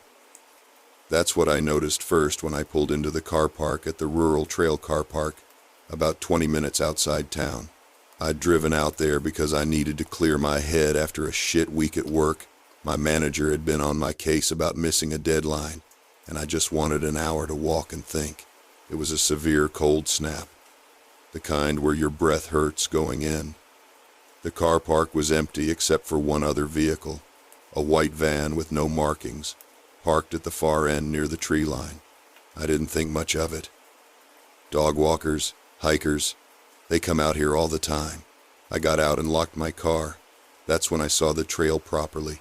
It started near the public toilets, a small brick building that's usually locked in winter, and led across the snow-covered gravel toward the back of the building.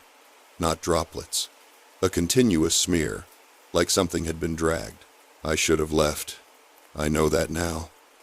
But at the time, I thought maybe someone had hurt themselves, slipped on the ice, maybe, and crawled around looking for help. The toilets have a back door that maintenance uses. I'd seen it propped open once during summer when they were fixing the plumbing. I followed the trail. My boots crunched on the frozen ground. The blood looked fresh, no ice crystals on it yet. That bothered me, but I kept going. When I rounded the corner to the back of the building, I stopped. The back door was open. Not wide, just a few inches. The trail went straight inside. I pulled out my phone to call someone. No signal. I'm on a budget network and this area is always patchy, but right then it felt deliberate, like the world had cut me off on purpose. I looked back at my car, maybe 50 meters away. The white van was still there, exhaust rising from its tailpipe, engine running. That's when I heard the noise from inside the toilets, a wet, rhythmic sound, like something being moved across tile. Then a voice, low, male, talking to someone. I couldn't make out the words, but the tone was calm, too calm. I stepped closer to the door. I don't know why. Curiosity, maybe, or some stupid idea that I could help. Through the gap, I could see the interior. Cracked tiles, a mop bucket on its side, and more blood, a lot more. It pooled near the drains and trailed toward the disabled stall at the back. The voice stopped. Then I heard footsteps. Heavy boots on wet tile, coming toward the door. I ran. I didn't think. I just turned and sprinted back toward my car. My feet slipped twice on the ice and I nearly went down, but I kept moving. Behind me, I heard the door slam open. I didn't look back. I got to my car, fumbled with the key fob, and got inside. My hands were shaking so hard I could barely start the engine. As I reversed out, I saw him, a man in a dark jacket and work gloves, standing by the back door, watching me. He didn't chase, didn't shout, just stood there with his hands at his sides, like he was waiting to see what I'd do. I floored it out of the car park and didn't stop until I hit the main road. I tried calling 999 the second I got signal, but I was so panicked I could barely explain where I'd been. The operator kept asking me to slow down, to repeat the location. I gave them the name of the trail car park and told them about the blood, the open door, the man. They said they'd send someone. I didn't go home right away. I sat in a Tesco car park for an hour, just trying to calm down. I kept replaying it, the trail, the door, that wet sound, the way he'd just stood there, not moving, like he knew I wouldn't come back. I called the police again later that night from my flat to follow up. They took a statement over the phone and gave me an incident number, but they didn't tell me anything. I checked the local news for days afterward. Nothing. No reports of an injury, no appeals for witnesses, no mention of the car park at all. I went back once, about 2 weeks later, during the day. I don't know why. Maybe I thought I'd imagined it, or that I'd see something that would make sense of it. The car park was empty. The snow had melted. The back door to the toilets was locked, and there was no sign of anything unusual. No blood, no damage, nothing. But when I walked around to the back, I found something. A single work glove, tucked behind the drain pipe. Dark fabric, stained. I didn't touch it. I took a photo, sent it to the incident number the police had given me, and left. I don't go to that car park anymore. I drive an extra 30 minutes to a different trail now, one that's busier, with better signal. I still think about the van, though, the exhaust rising in the cold air. The way the man just stood there and watched me leave. I don't know what I saw that day, but I know I wasn't supposed to see it.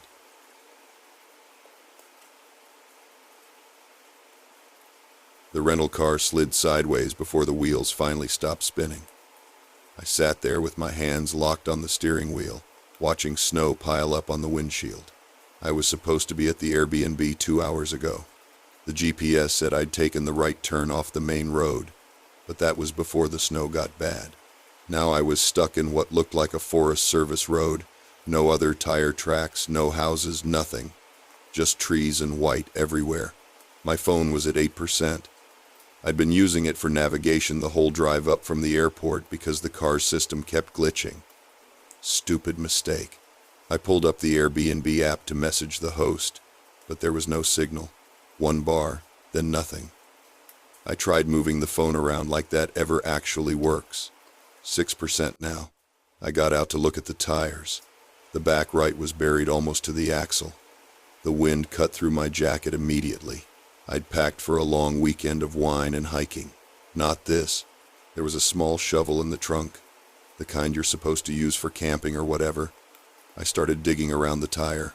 20 minutes later, I was sweating under my coat, but the car was still stuck. Every time I got back in and tried to reverse, the wheels just spun and dug deeper. The snow was coming down harder. I couldn't even see where the road ended and the ditch began anymore. 4% battery. I tried the emergency call function. It rang once, then cut out. No signal again. I sat there doing the math. The main road was maybe 3 miles back. 4. I hadn't been paying close attention because I was watching the GPS and trying not to slide off the road. It was getting dark. The temperature was dropping. I had half a bottle of water and some trail mix in my bag. I turned the car off to save gas. Immediately it started getting cold inside. I turned it back on and sat with the heat running, watching my breath fog up the windows. That's when I saw the light. It was distant, maybe a 1/4 mile into the trees, off to the right, not moving, just a steady yellow glow, like a porch light or a window. I stared at it for a long time, trying to figure out if I was seeing things, but it stayed there. A house. It had to be. 2% battery. I took a screenshot of the map. It was useless without signal, but I did it anyway and then turned the phone completely off. I grabbed my bag, locked the car, and started walking toward the light. The snow was almost to my knees in places. I kept my eyes on that light, using it like a landmark, but the trees were thick, and I kept having to go around fallen branches and dense brush. My feet were soaked through in minutes. I couldn't feel my fingers even inside my gloves. It took maybe 20 minutes to get close enough to see the structure. Not a house. It was some kind of equipment shed or ranger station, small and square, with a single light mounted on the outside wall. No smoke from a chimney, no car, no footprints in the snow around it. I tried the door anyway. Locked. There was a window on the side, but it had bars over it. I could see inside, empty except for some shelves with containers and tools. No phone on the wall, no radio. The light was on a timer or a solar sensor, I guess. That's all it was. I stood there, trying not to panic. The wind was picking up. It was almost fully dark now, and I'd just walked away from the only shelter I had, the car, to get to a locked shed in the middle of nowhere. I could barely see my own footprints heading back through the trees. I started walking back, or I thought I was walking back. The snow had already started filling in my tracks. I kept my phone off because if I turned it on and saw 0%, I think I would have just sat down in the snow. I don't know how long I walked. It felt like hours. My legs were shaking. I kept thinking I saw the car and then realizing it was just a dark patch of trees or a shadow. At one point I stopped and tried to listen for the road, for any sound of a car, but there was nothing except wind and my own breathing. Then I saw headlights. They were moving slowly, sweeping side to side. I started yelling and waving my arms, stumbling forward through the snow. The lights stopped, and I heard a door slam. "Jesus Christ, are you the Airbnb guest?" A man's voice, annoyed but not angry. He was wearing a heavy coat and boots, holding a flashlight. "Your host called me. Said you never showed up and weren't answering your phone. I'm the property manager for the area." I just nodded. I couldn't feel my face enough to talk. He had a truck with chains on the tires. We went back for my car. I'd been walking in the wrong direction, away from it, for at least 30 minutes. He pulled it out in under 10 minutes and led me back to the main road. The Airbnb was another 40 minutes away. He didn't say much. When we got there, the host was waiting on the porch, looking worried. I thanked him. He just shrugged and said to charge my phone. I plugged it in as soon as I got inside. It was completely dead. When it finally turned back on, there were 6 missed calls and a dozen texts from the host, all time-stamped from the last hour. If she hadn't called the property manager, I don't know what would have happened. I'd walked right past the car in the dark. I didn't even see it. I still think about that light in the trees sometimes. How relieved I felt when I saw it. How sure I was that it meant safety. It was just a shed with a timer, but I walked toward it anyway, because I didn't know what else to do.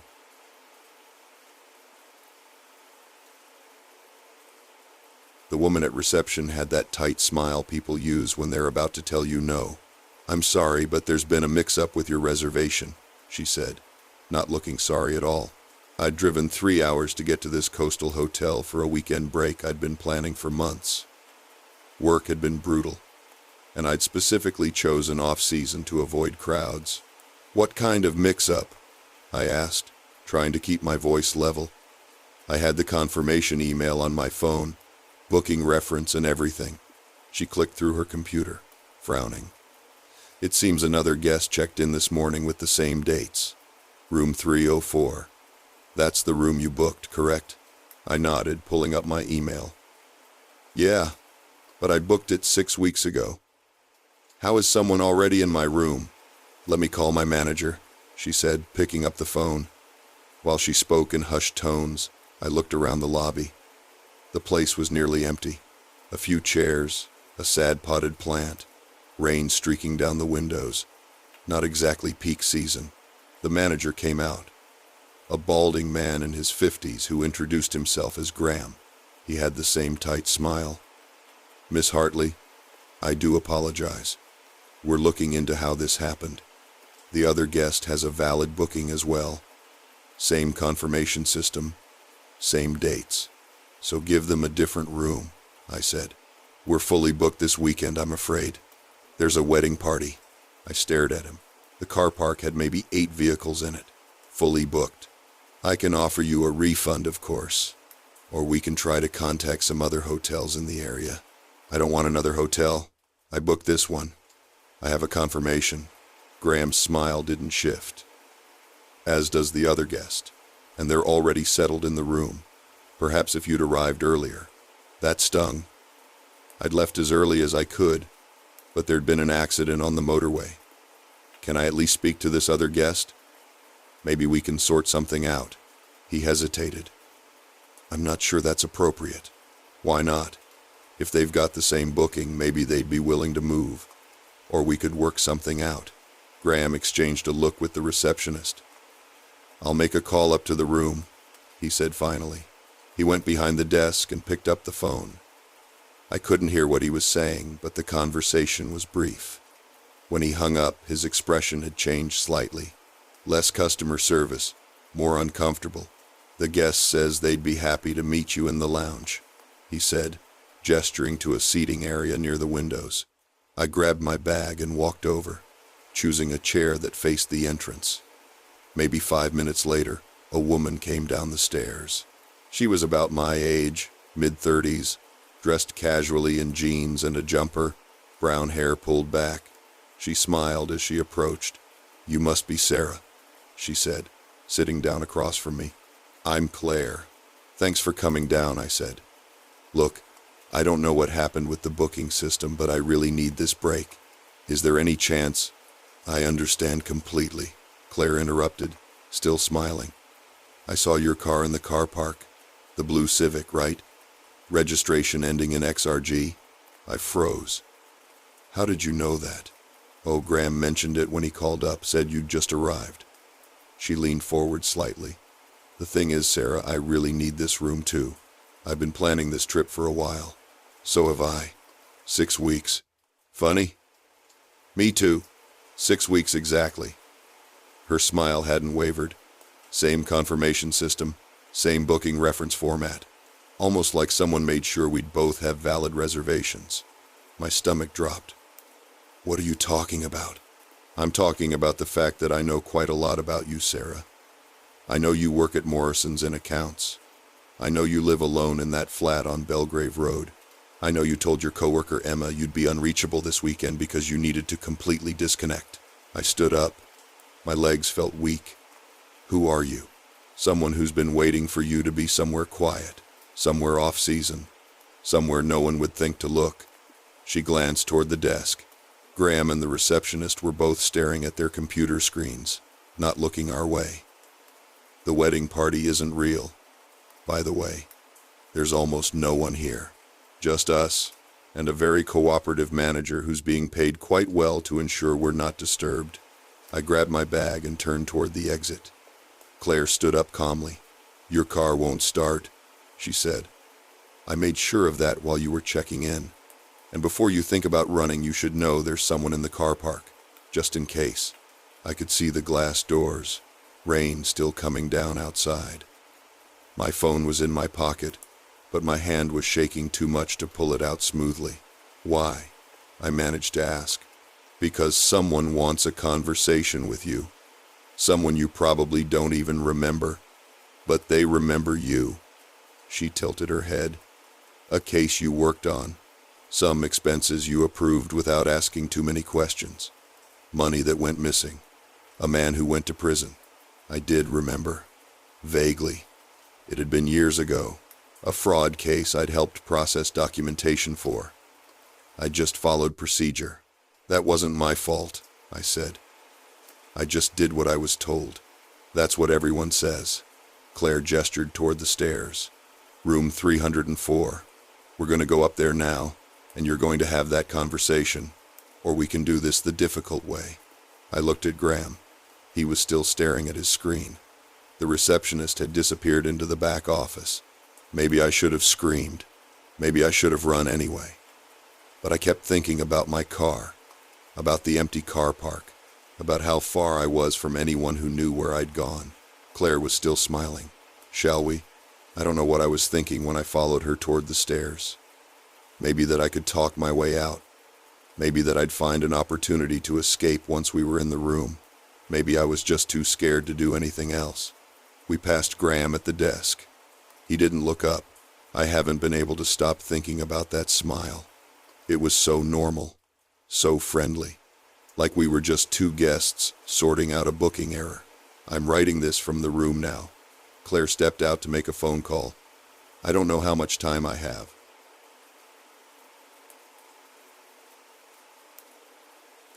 The storm knocked out power for maybe 6 hours overnight. I woke up around 7 to that weird bright light you only get after heavy snow, everything outside reflecting white through the curtains. I should mention I'm renting this place through a local letting agent. It's a converted cottage about 20 minutes outside town, end of a gravel lane that doesn't get plowed until midday usually. The landlord lives abroad, handles everything through the agent. I've been here 8 months, work from home most days, doing data entry for an insurance firm. Anyway, I went to make coffee and noticed the porch light was out. Not surprising given the outage. I unlocked the front door to see how bad the drifts were. My car was buried, obviously, and that's when I saw them. Footprints, fresh ones, leading right up to the porch, stopping at the door, then going back the way they came. Deep boot prints, men's size, I think, though I'm not great at judging that sort of thing. The snow had stopped around 4 a.m. according to my phone, and these prints were clean. No fill-in from wind, edges still sharp. I stood there in my dressing gown, barefoot on the doormat, trying to make sense of it. The lane was unplowed, no tire tracks. Whoever made those prints had walked in, at night, during a storm, to my door specifically. I shut the door and locked it. Checked the back door too, still locked, no prints there. All the windows were secure, nothing missing that I could see. But my hands were shaking when I made the coffee.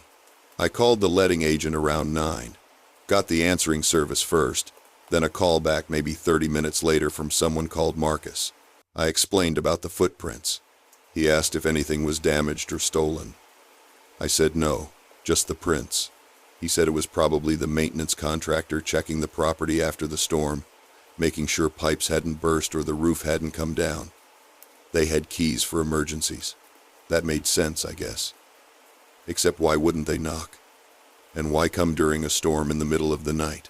Marcus said he'd check the logs and get back to me. He didn't sound worried. I felt stupid for calling. I worked from home that day, couldn't get the car out anyway. Kept looking out at those prints. By afternoon, they'd started to blur a bit, wind filling them in. The plow came through around 2, and I convinced myself Marcus was right. Maintenance check. Nothing sinister. He called back around 4. Said he'd spoken to the contractor. No one had been sent out. The storm wasn't severe enough to warrant an emergency inspection, and they wouldn't do checks overnight anyway.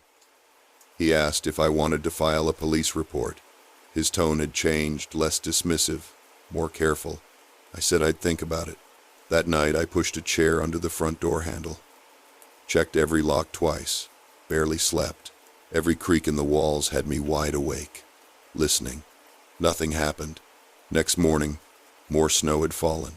Light dusting, maybe an inch. And there they were again. Same pattern. Up to the door. Pause. Back down the lane. This time I took photos before they could melt or blur.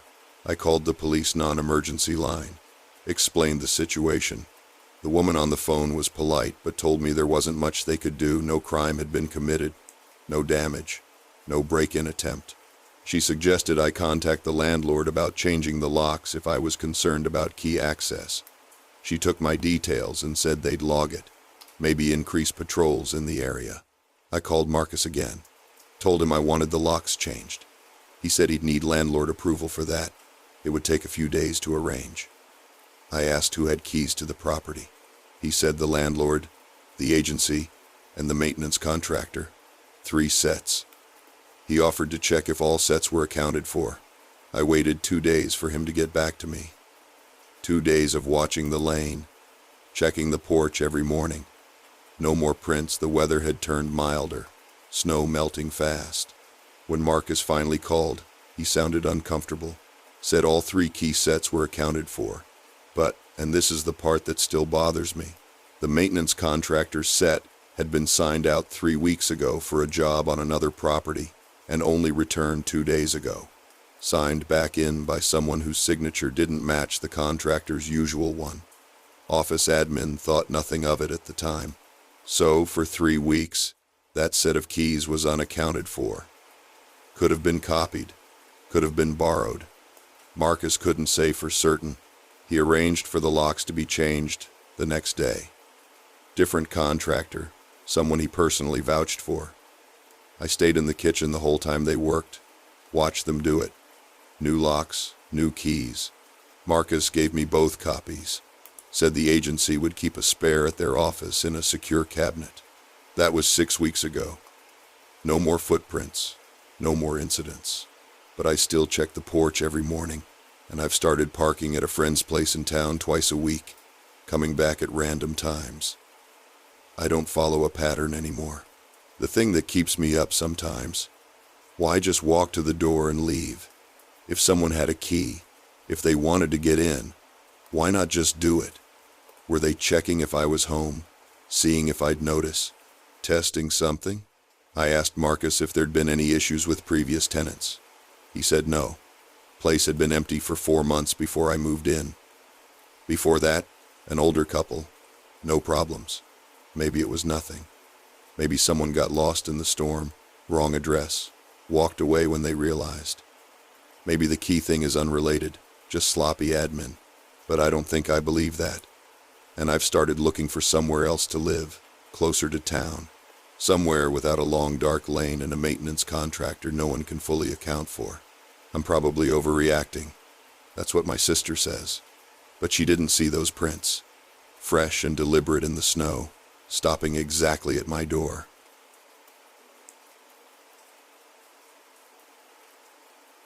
The Airbnb listing said it was just the main house. No mention of anyone else on the property. I booked it for 3 nights during a work trip to Newcastle. The host, Graham, seemed normal enough when he met me at the door, mid-50s, friendly. Showed me how the heating worked and where the spare towels were. He lived in a separate cottage at the back of the garden. Said if I needed anything, just text. First night was fine. Quiet. I worked late, ate takeaway, went to bed around 11. Second night, around 9, there was a knock.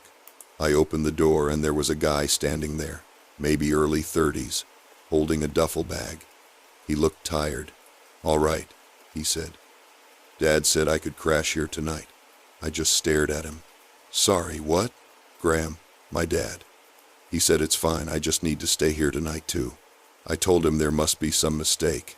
I'd paid for the whole house. He shrugged, said he'd check with his dad, and walked off toward the cottage. I stood there for a minute, then texted Graham. He replied almost immediately. "So sorry. That's my son, Ben. Family emergency. He'll stay in the second bedroom. Won't bother you. We'll refund 1 night." I wasn't thrilled, but okay. Emergency. It happens. I said fine. Ben came back 10 minutes later, let himself in with a key, said thanks, and went straight upstairs. I heard the second bedroom door close. I locked my own bedroom door that night.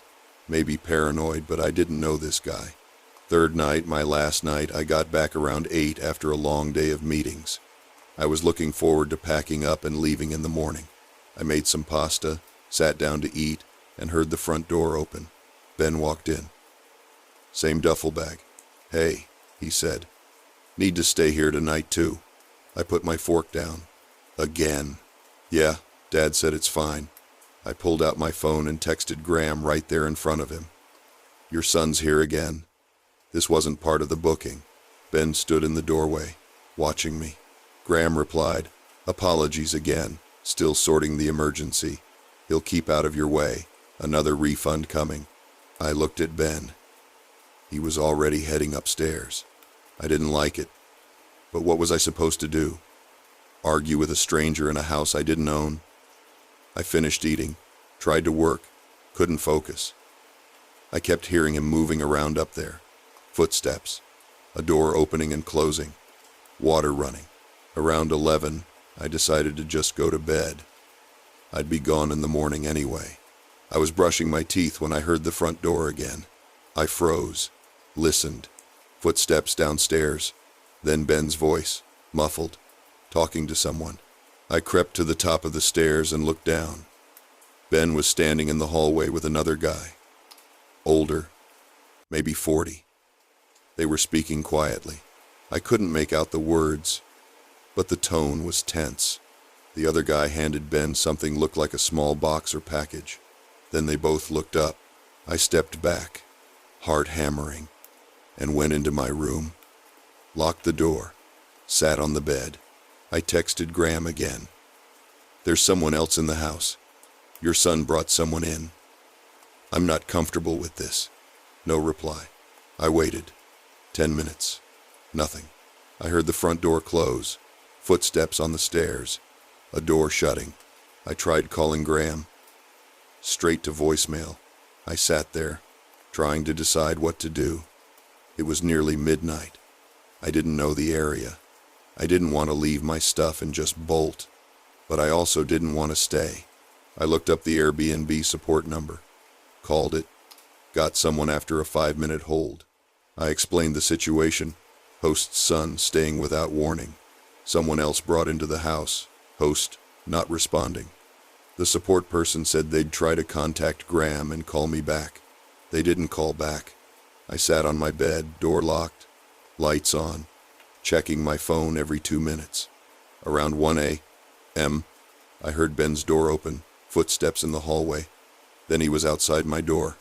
A knock. "Hey, you awake?" I didn't answer. Just wanted to say sorry if we were loud earlier. Mate of mine dropped something off. "We're good now." I stayed silent. He waited a few seconds. Then I heard him go back to his room. I didn't sleep. I sat there until it started getting light, then packed everything as quietly as I could. Around 6, I unlocked my door, listened, and crept downstairs. Ben's door was still closed. I left the keys on the kitchen counter and walked out. I got in my car and drove straight to a service station. Sat there drinking coffee, hands still shaking. I left a review on Airbnb later that day. Detailed, factual. It was removed within 48 hours for violating content policy.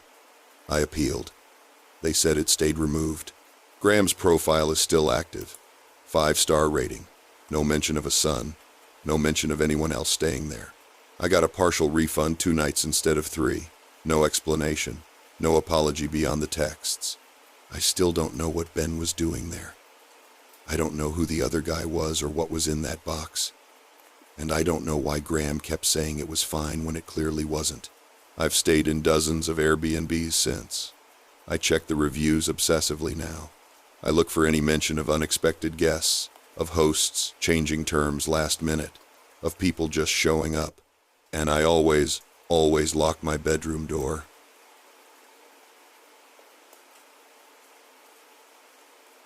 The bridge made a sound I'd never heard before.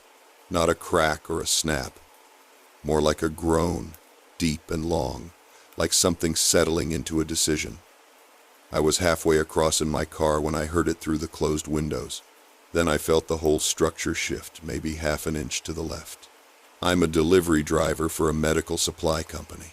The route takes me up to a care home about 12 miles outside town, mountain road the whole way. There's only one bridge across the gorge, not a massive thing, maybe 40 feet long, but it's the only way in or out unless you want to add 3 hours going around through the valley. The snow had been coming down since morning, not the pretty kind.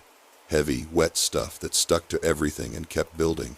I'd done the delivery, stayed maybe 20 minutes, helping them unload because their usual porter was off sick, and by the time I got back to the van, the snow was already 6 inches deeper. I should have stayed. They offered. But I had 2 more stops back in town, and my manager's the type who checks GPS logs. The bridge looked fine when I started across. I've driven it hundreds of times. Old stone pillars, newer metal deck, nothing fancy but solid. The snow was piling up on the railings, but I didn't think much of it. You don't, do you? You just assume things will hold. Then that groan. I stopped the van, put it in park right there in the middle. My hands were shaking and I couldn't tell if it was the cold or fear. I looked in the rear view, nothing but white. Looked ahead, same. I tried my phone, no signal. There never is up here, not until you get closer to town. I'd known that going in. I sat there maybe 2 minutes trying to decide. Go forward or reverse back. The care home was closer, but I'd already made the delivery. Town had help, had people. I put the van in drive. That's when I heard the second sound. Not a groan this time, a crack, sharp and clear even through the snow. I looked out the side window and saw the railing on the right side tilting inward. Just a few degrees, but enough. I gunned it. Probably stupid, but I wasn't thinking. The van lurched forward, tires spinning on the snow-slick deck, and I made it maybe 10 feet before the whole bridge dropped. Not collapsed, dropped. 6 inches, maybe a foot. Enough that the van slammed down and my head hit the roof even with the seatbelt on. The engine cut out. I tried to restart it. Nothing. Tried again. Nothing. The battery light was on. I must have flooded it or the impact killed something electrical. I don't know. I'm not a mechanic. Outside, the snow kept coming. I could barely see the end of the bridge now. I thought about getting out and walking, but the deck was at an angle. Not much, maybe 5 degrees, but enough that I didn't trust my footing. And if the bridge went while I was on foot, I radioed dispatch on the van's system. It's got its own antenna, better range than my phone. Got static. Tried again. More static. Then a voice. Broken up. Read you. Stay. Help. That was it. I called back. Nothing. I sat there and watched the snow pile up on the hood. The windshield wipers had stopped working with the engine. I thought about the weight. All that snow on the deck, on the railings, on my van. How much could the bridge take? I tried the engine again. Still nothing. Then I heard voices, faint, from the direction of the care home. I rolled down the window and cold air slammed in. "Hello," I shouted. 2 of the care workers appeared through the snow. They'd followed me, they said. Heard the noise. They had a Land Rover parked on the far side. One of them came closer, moving carefully. He looked at the bridge deck, at the angle, at my van. "Don't move," he said. "We're calling mountain rescue." "I already tried," I said. "Radio's not working." "Satellite phone," he said. "Back at the home. We'll be 10 minutes." They left. I sat there. The bridge groaned again, longer this time. I felt it shift under me, settling further. The van tilted maybe another degree to the right, toward the gorge side. I looked at the door, thought about making a run for it, but the care worker said not to move. And what if my weight shifting inside the van was enough to tip something? What if opening the door changed the balance? I stayed. The snow kept building. I watched it cover the side mirrors, the hood, the edges of the windshield. The van was getting colder. I turned on the battery-powered torch I keep in the glove box, just for something to do. 20 minutes later, I heard an engine, then voices, lots of them, lights through the snow, orange and bright. Mountain Rescue had brought a truck with a winch. They hooked a cable to the front of my van and pulled it backward, slowly, off the bridge. I stayed inside the whole time like they told me. When the van was clear, they had me get out and walk to their truck. Behind us, the bridge groaned one more time. Then the whole center section dropped, 6 feet straight down, and hung there, suspended by the side cables. If they'd been 5 minutes later. I stayed at the care home that night. They put me in a staff room with a camp bed. My manager called, angry about the missed deliveries. I hung up on him. The bridge is still out. They're saying it'll be weeks before it's fixed, maybe longer.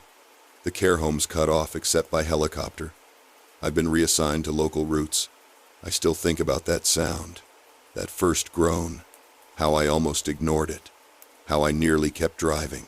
Looking back, I should have never tried to cross. But you don't think a bridge will just give up like that.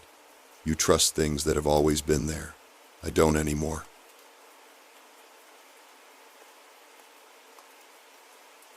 The thermostat was reading 52 degrees when I woke up. I work from home 3 days a week, which usually feels like a luxury. That morning it just meant I was stuck in a house that was getting colder by the hour. The furnace had quit sometime during the night. I could hear the wind screaming outside. The weather alert on my phone said we were supposed to get 8 inches, maybe more. The storm had come in faster than predicted. I tried restarting the furnace myself. Checked the breaker, checked the pilot light. Did all the basic troubleshooting my dad taught me years ago. Nothing. The system was just dead. So I called the landlord. Straight to voicemail. I left a message, tried to keep the panic out of my voice. Then I texted him. No response. By noon, it was 48 degrees inside. I'd pulled on 2 sweaters and wrapped myself in a blanket at my desk, trying to finish a project that was due by end of day. My fingers were stiff. I kept making typos. Outside, the snow was coming down so hard I couldn't see the neighbor's fence anymore. I texted my landlord again, called again, nothing. Then I started reaching out to repair services. The first 3 I called weren't answering, probably swamped with emergency calls. The 4th one picked up, and the guy told me they were booked solid for the next 2 days minimum. He suggested I go to a hotel. I told him the roads were getting bad. He said he was sorry, but there was nothing he could do. I tried my landlord's emergency maintenance number. It rang and rang. No voicemail, just kept ringing. The temperature dropped to 45 by 2 o'clock. I gave up on work. My laptop battery was dying anyway, and I didn't want to waste it. I needed my phone charged in case someone finally called back. I sat on the couch with every blanket I owned piled on top of me, watching the snow pile up against the windows. The house was so quiet, just the wind and the occasional creak of the walls. I tried calling my sister. She lives about 40 minutes away, but the roads were probably already impossible. Her phone rang twice and cut to voicemail. I didn't leave a message. What was I going to say? Come risk your life because I'm cold? I checked my phone obsessively. Texted my landlord again. It's 45 degrees in here. This is an emergency. Read receipt showed he'd seen it. No reply. That's when I started to feel it, not just the cold, but something else. The isolation. I'd been scrolling through my contacts, trying to think of anyone else to call, and it hit me how few people I could actually reach out to. My coworker group chat was dead because everyone was dealing with the storm. My mom was 3 states away. My ex still had my spare key, but we hadn't spoken in months, and the thought of calling him made my stomach turn. By 4 o'clock it was 42 degrees. My breath was visible. I went to the kitchen and turned on the oven, left it open like people do in old movies. I know it's not safe. I know it's not efficient. But I was starting to get scared. My hands were numb, even inside gloves. I couldn't stop shivering. I tried the landlord again. This time I called his personal cell, the one he told me only to use in real emergencies. It rang once and went to voicemail, like he'd rejected the call. I stared at my phone for a long time after that. The power was still on, at least. I had lights. I had the oven. But the cold was seeping into everything. I could feel it in my bones. I filled the bathtub with hot water, thinking maybe the steam would help. But the water heater couldn't keep up. It came out lukewarm. I called 311 to ask if there were warming shelters open. The line was busy. I tried twice more over the next hour. Busy both times. At 6 o'clock, my phone buzzed. I grabbed it so fast I almost dropped it. It was a marketing text from my phone carrier. Not the landlord, not a repair service, just an ad. The house was 39 degrees. I started thinking about frostbite, about hypothermia. I'd read somewhere that you can get hypothermia indoors, that it doesn't have to be freezing outside for your body to shut down.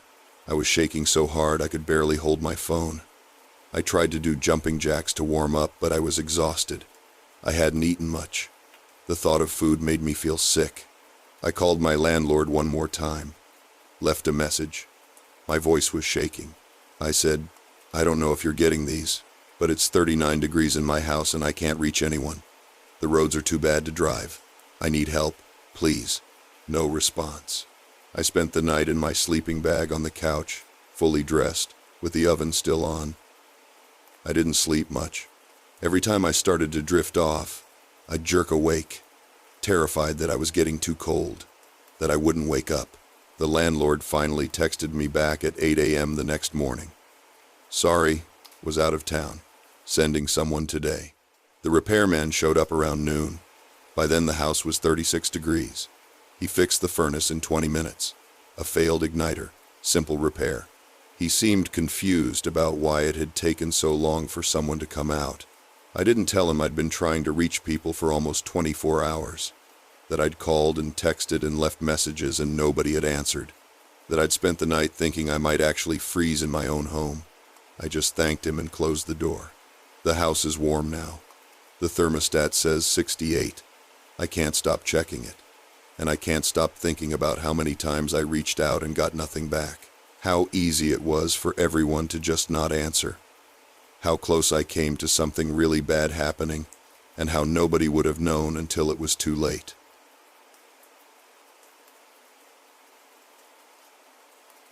The keypad blinked red 3 times before going dark.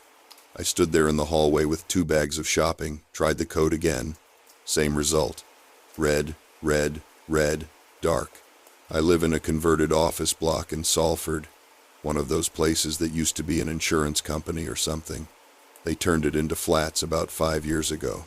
Cheap rent for the area, which is why I moved in. The building has a main entrance with a keypad code that all residents share. Management changes it every 6 months, emails everyone the new one. I'd been using 4782 hash for 4 months without issue.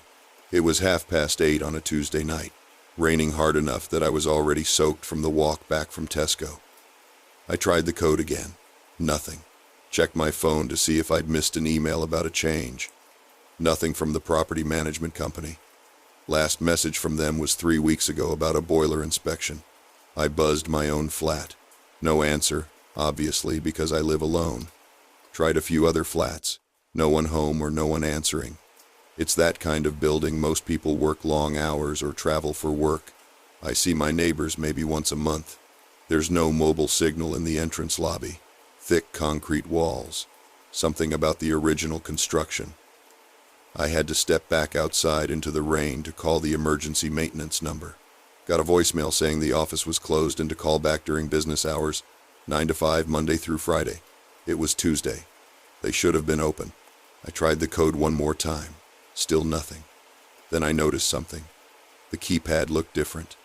Not the buttons themselves, but around the edges, like it had been removed and put back slightly off-center. There were fresh scratches on the faceplate. A man came up behind me. I didn't hear him approach because of the rain. He was wearing a high-vis jacket, the kind contractors wear, and carrying a tablet. "Locked out?" he asked.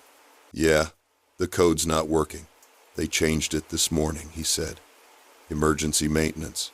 Gas leak concern. They sent an email around 11. I checked my phone again. No email. I didn't get anything. Must have been a group send issue. Happens sometimes with the bulk system." He tapped something on his tablet. "What flat number?" "Lambailingchi." He scrolled through his tablet. "Right. Yeah. You're Sarah Coombs?" "I'm not. My name is Emma. Sarah Coombs lives in 208, next door to me. I know because I signed for a parcel for her once." "No," I said. "I'm in 207, but that's not my name." He frowned at the tablet. "System showing Sarah Coombs for 207. The system's wrong. I've lived there for 2 years." He looked at me properly then. Not aggressive, just assessing. "Got your ID on you?" I didn't like where this was going. "Why do you need my ID?" "I just need the new door code." "Protocol," he said. "Can't give out codes without verification. Security risk." I pulled out my driving license. He studied it for longer than necessary, then typed something into his tablet. The rain was getting heavier. Water was running down my neck. "All right," he said finally. "New code is 9146 hash. Should work now." I tried it. The lock clicked open. Relief washed over me. "Thanks," I said, pushing the door open. "One more thing," he said, following me into the lobby. I need to do a quick safety check on your flat. Gas meter reading. Won't take 5 minutes. That's when it clicked. The way he'd known my flat number before I told him properly. The way he'd had Sarah Coombs' name ready. The scratches on the keypad. I'll schedule it for another time, I said. I'm really tired. It's required, he said. Building regs. Everyone on your floor. I started backing toward the stairs. I'll call the office tomorrow and book it. His expression changed. Still polite, but colder. It'll only take a minute. I'm already here. No thanks, I said, and turned and ran up the stairs. Didn't wait for the lift. Heard him call after me, but didn't look back. Got to my floor, down the corridor, into my flat, locked the door behind me. Chain on. Deadbolt across. I called the property management emergency number again. This time someone answered. A woman. Sounded annoyed at being disturbed. Did you change the door code today? I asked. No. Next change is scheduled for April. There's a man here saying he's doing gas safety checks. High-vis jacket, tablet. We don't have anyone on site tonight. Did he get into the building? He gave me a code. 9146 hash. It worked. Long pause. That's not our code. That's not any code we've ever used. She told me she was calling the police. Told me to stay in my flat. I went to the window, looked down at the entrance. The man in the high-vis was standing under the streetlight, looking up at the building. He stood there for maybe 10 minutes. Then he walked away. Police came an hour later. They checked the keypad. Someone had installed a wireless override, the kind you can control with a phone app. Sophisticated setup, the officer said. The scratches I'd noticed were from where it had been fitted. They could change the code remotely, let themselves in whenever they wanted. They found the same device on 2 other buildings in the area. No arrests yet. The police took my statement, said they'd increase patrols. The management company changed all the locks the next day. Proper physical replacements. I still don't know how he had my flat number, how he had Sarah Coombs' name. The police said it could have been from stolen mail, from someone checking the buzzers, from a dozen different ways. But the way he'd known exactly where I lived, had a name ready that wasn't random. I requested a flat transfer. Management agreed, given the circumstances. I'm moving next week to a building with a proper concierge desk. Maybe I'm overreacting. Maybe he really was just an opportunistic scammer who got lucky with the details. But I keep thinking about how he followed me into the lobby, how he knew which floor I was on, how he stood under that street light, looking up, like he was counting windows.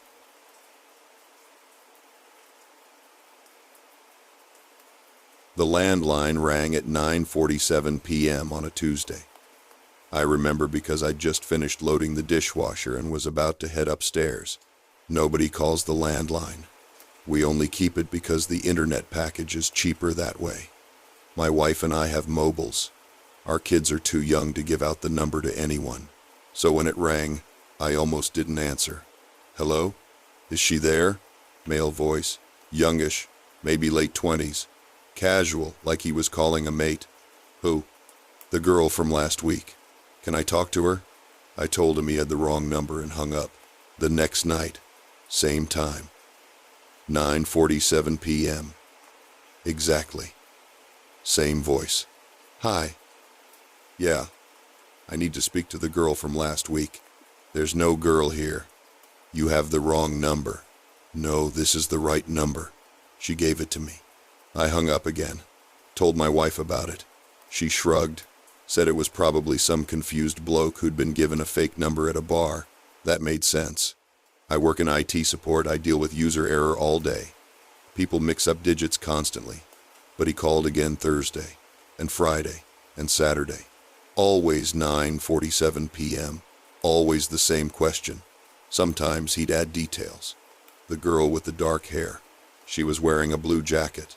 She said to call this number. On Sunday, I unplugged the landline. My wife asked why, and I said it was annoying. She looked at me like I was overreacting, but she didn't argue. Monday evening, I'm in the kitchen making a sandwich when my mobile rings. Unknown number. I don't usually answer those, but I was expecting a call back from the plumber about a quote. Hello? Why'd you unplug the phone? Same voice. I could hear traffic in the background. He was outside somewhere. I hung up immediately and blocked the number. My hands were shaking a bit. I'm not sure why it was just a phone call, but something about the way he said it. Like he knew. Like he'd been checking. I didn't tell my wife.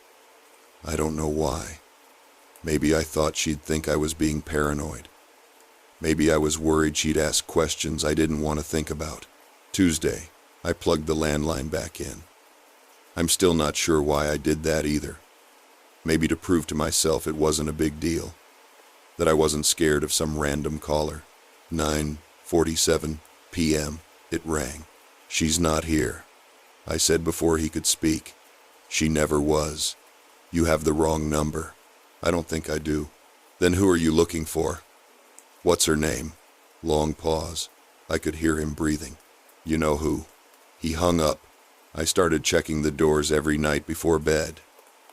Front door, back door, side gate. I'd done it before occasionally, but now it was compulsive. I'd lie in bed thinking about it, then get up and check again. My wife noticed. Asked if I was okay. I said work was stressful. New project, tight deadline. She bought it. The calls kept coming. Not every night, but often enough. Sometimes he'd just breathe into the phone. Other times he'd say things like, I just want to talk to her. Or, why won't you let me speak to her? I started keeping a log. Date, time, what he said. I'm not sure what I plan to do with it. Police don't care about nuisance calls unless there's a direct threat. On the following Wednesday, exactly 2 weeks after the first call, I got home from work and found a note in the mailbox. Handwritten, block capitals, on lined paper torn from a notebook. Ask her about last week. I stood there in the driveway holding it, looking up and down the street. A couple of cars parked along the curb. Nobody walking. A dog barking a few houses down. I brought the note inside and put it in my desk drawer. Didn't show my wife. That night, the landline rang at 9:47 p.m. I picked up immediately. What do you want? I told you. The girl from last week. There is no girl. I don't know what you're talking about. Then why do you sound so worried? I hung up and unplugged the phone again. The next day, I took a half day from work and drove to the police station.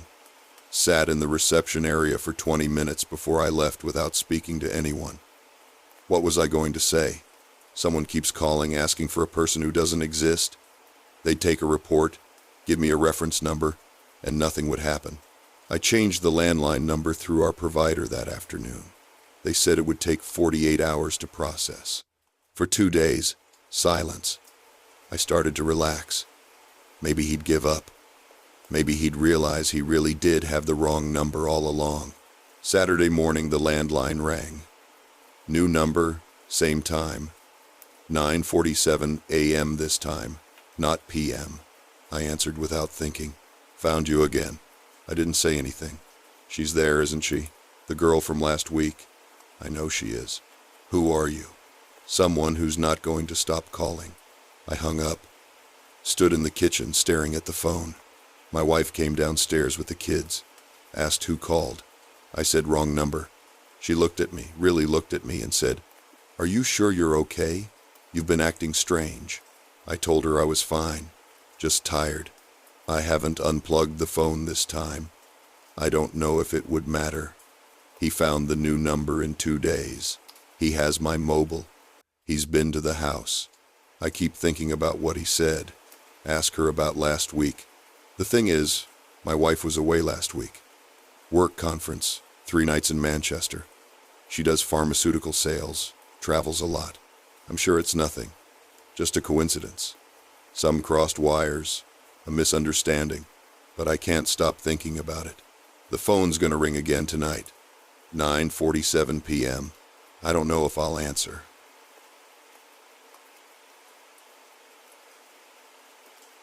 The cottage was supposed to be empty by the time we left. I'd been helping my friend Sarah clear out her aunt's place in the Cotswolds.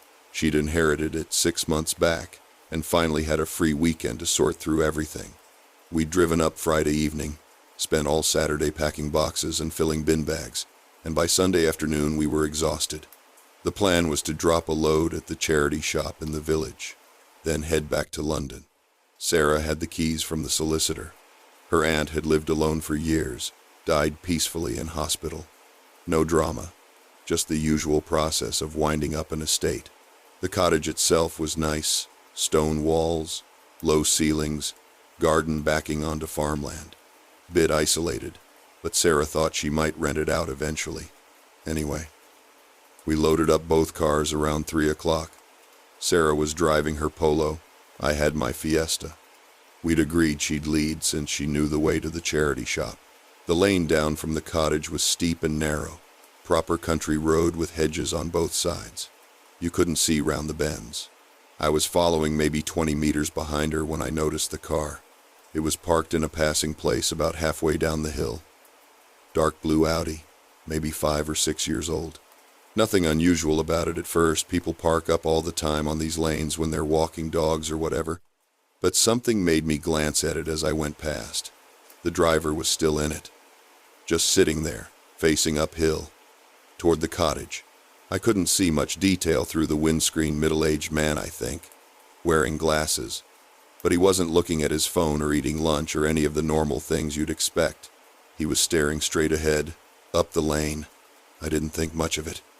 Overtook him, caught up with Sarah's taillights round the next bend. We got to the charity shop about 3:10. It was one of those small village ones, volunteer run, closing at 4 on Sundays.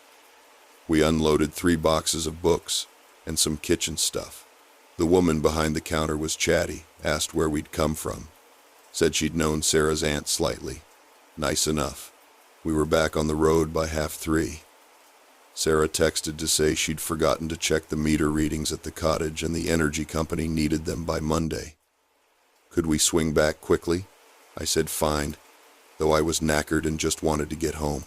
We drove back up the hill. The lane was empty now. I noticed the Audi had gone from the passing place. Probably finished whatever walk he was on.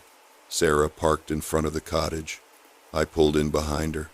She went inside while I waited by the cars, checking my phone. No signal, as usual.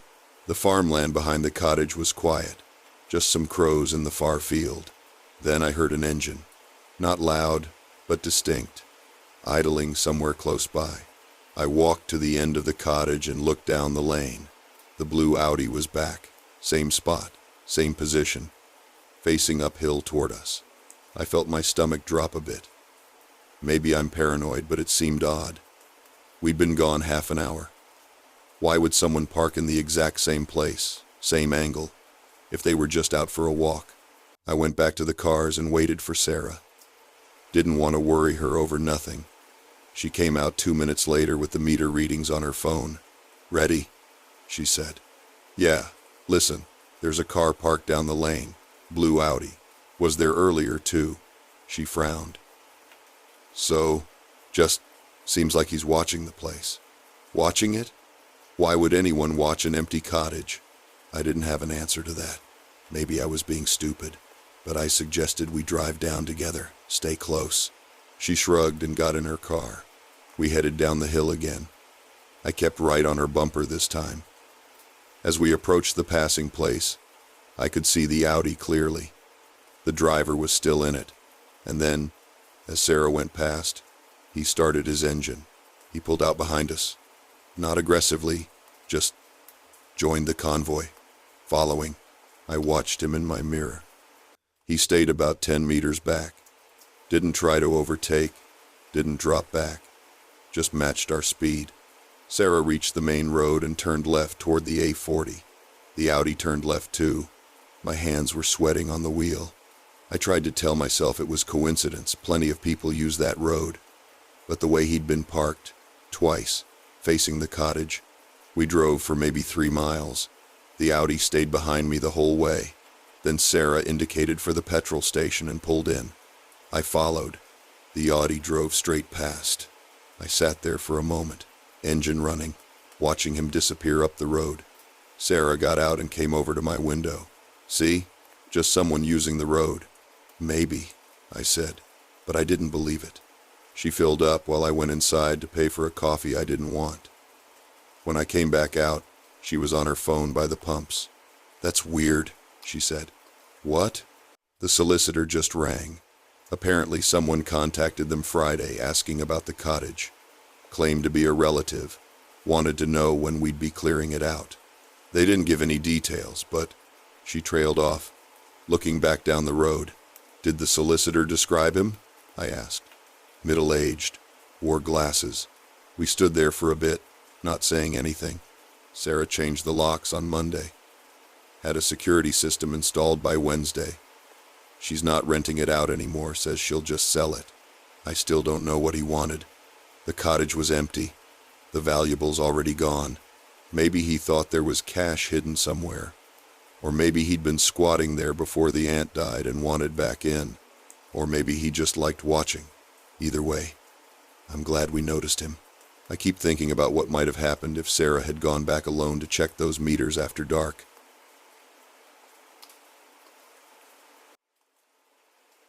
The snowplow stopped about 30 yards from the turnoff.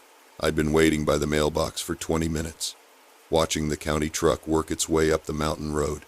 February storm had dumped 18 inches overnight, and I needed groceries hauled up to the cabin my uncle left me.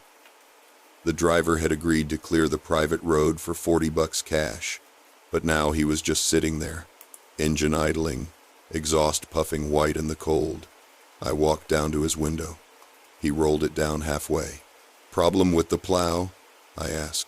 He was maybe 50, weathered face, county logo on his coat. He looked at the turnoff, then back at me. "I don't go past this point. It's only a quarter mile. Road straight, nothing complicated. I know the road." The way he said it made me stop.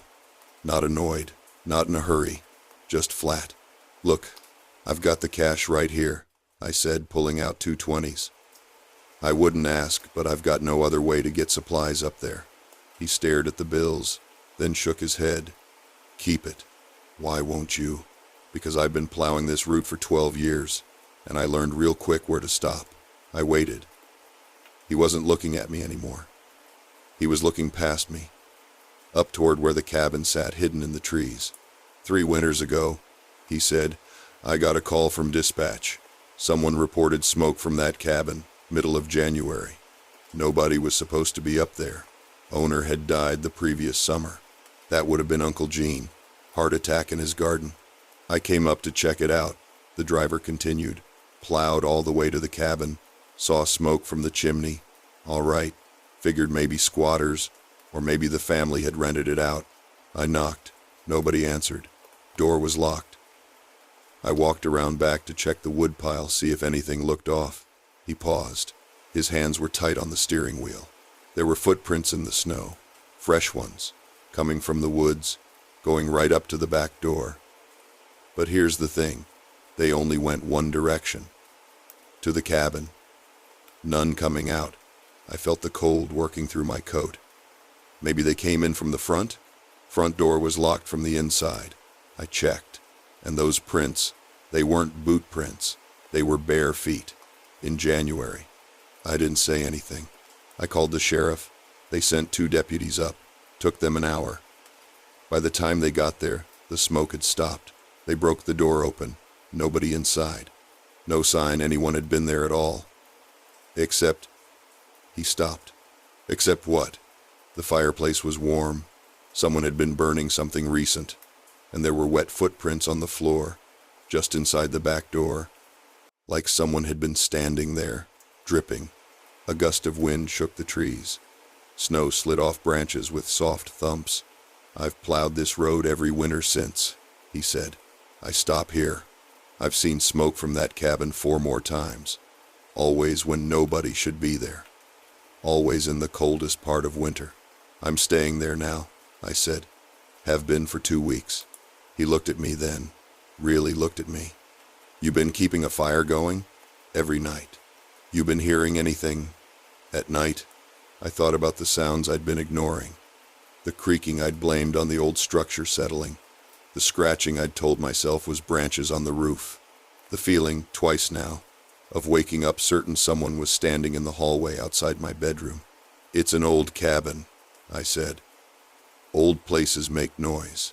"Sure they do." He put the truck in gear. "I've got the rest of the route to finish." "Wait.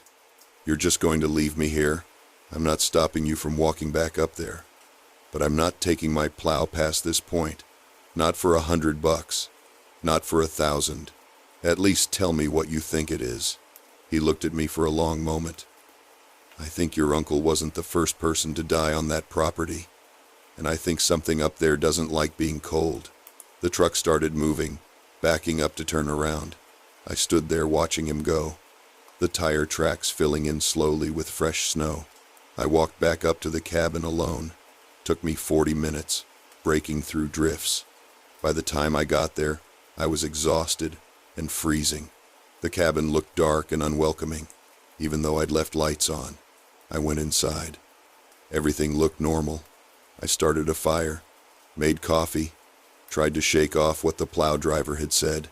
But that night, I paid attention. The scratching came around 11. I told myself it was branches. Then I remembered I'd trimmed all the branches away from the roof when I first arrived. Fire code. The creaking came around midnight. I told myself it was the house settling. Then I realized it was rhythmic, like footsteps, in the hallway. Around 2 in the morning, I heard the back door handle rattle. I grabbed my phone. No signal, like always. I grabbed the fireplace poker and went to check. The back door was still locked, but through the window I could see footprints in the snow. Fresh ones, bare feet. They led from the tree line right up to my door. And here's what made me pack my stuff and leave at first light. The footprints were wet, like whoever made them had just climbed out of water. In February, in the middle of the mountains. I'm writing this from a motel in town. I've called a realtor. I'm selling the cabin as is. I don't care what I get for it. The county plow driver was right. Some places, you just stop. You don't ask why, you just stop.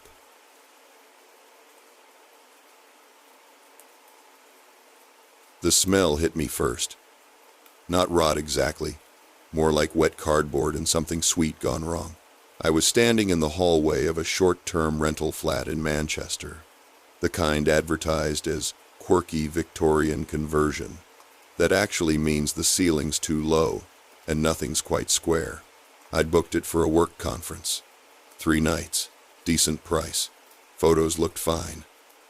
The host, Gary, met me at the door with this big smile and way too much energy for 9 p.m. He kept apologizing about the smell, said the previous tenant had left food in the bin and maintenance hadn't come yet. Fair enough. I've stayed in worse. The flat was small. Bedroom, bathroom, kitchenette, all off one narrow corridor. Gary showed me everything quickly, how the shower worked, where the fuse box was, Wi-Fi password on the fridge. He lingered a bit, asked about my work, made small talk about the weather. I was tired and just wanted him to leave. Then he opened the bedroom door. I didn't see it right away. The room looked normal at first glance. Double bed, wardrobe, window overlooking the street.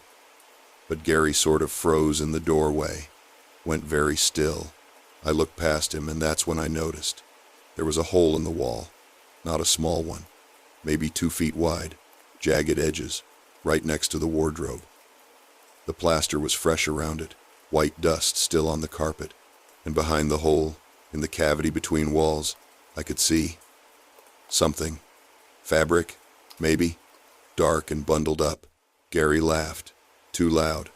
Oh Christ, I forgot about that. Maintenance was supposed to patch it yesterday. Plumbing issue. I didn't say anything.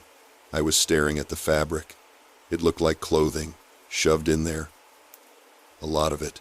Tell you what, Gary said, stepping between me and the hole. His voice had changed, gone very friendly and fast. This is unprofessional, I know. How about I refund you the full amount tonight? Cash, and you just, find somewhere else. No hassle, no bad review. We just call it even. I looked at him. He was smiling, but his eyes weren't. He had his phone out already, like he'd been ready for this. "There's hotels near the conference center," he said. "Probably nicer than this anyway. I'll even help you find one. Call them for you." My brain was trying to catch up. The hole wasn't that weird on its own. Plumbing problems happen. But the way he was standing there, blocking my view, offering cash immediately. And the smell. Now I was thinking about the smell differently. "What's in the wall?" I asked. He blinked. "What? Oh, just old insulation. Maybe some pipes. It's a Victorian building. All sorts of crap in the walls. Look, I know it looks dodgy, but why's there clothing?"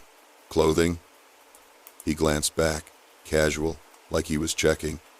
"That's not clothing, mate. I don't know. Probably old newspapers or something they used for insulation back in the day. People did that." I didn't believe him. Maybe I should have just taken the refund and left. That would have been smart. But something about the way he was pushing it made me dig in. "I'll stay," I said. "It's fine. Just a hole." His face changed. The smile stayed, but everything else went hard. "I really think you'd be more comfortable somewhere else." "I'm fine here." We stood there for a moment. Then he nodded, too many times, and backed toward the door. "Right. Okay. Well, if you change your mind, just text me.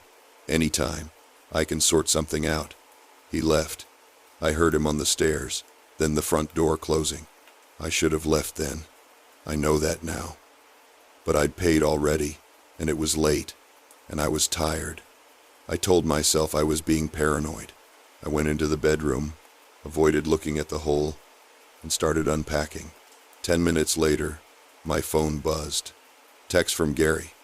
"Seriously, mate, I can refund you double if you just don't mention the wall to anyone. Booking platform, whatever. It's going to be fixed tomorrow anyway. Double." That got my attention, but not in a good way. I walked back to the hole, stood there for a long time, looking at the dark fabric bunched up inside. I got my phone torch out, shone it in. It was definitely clothing. A jacket, maybe dark blue or black, and underneath it, something else. Something pale. I think it was a hand. I didn't touch anything. I backed out of the room, grabbed my bag, and left. I didn't text Gary. I went straight to a Travelodge near the station, paid cash, didn't sleep much. The next morning I called the police from a cafe, gave them the address, told them what I'd seen. The operator took my details, said someone would follow up. They sounded bored. I never heard back.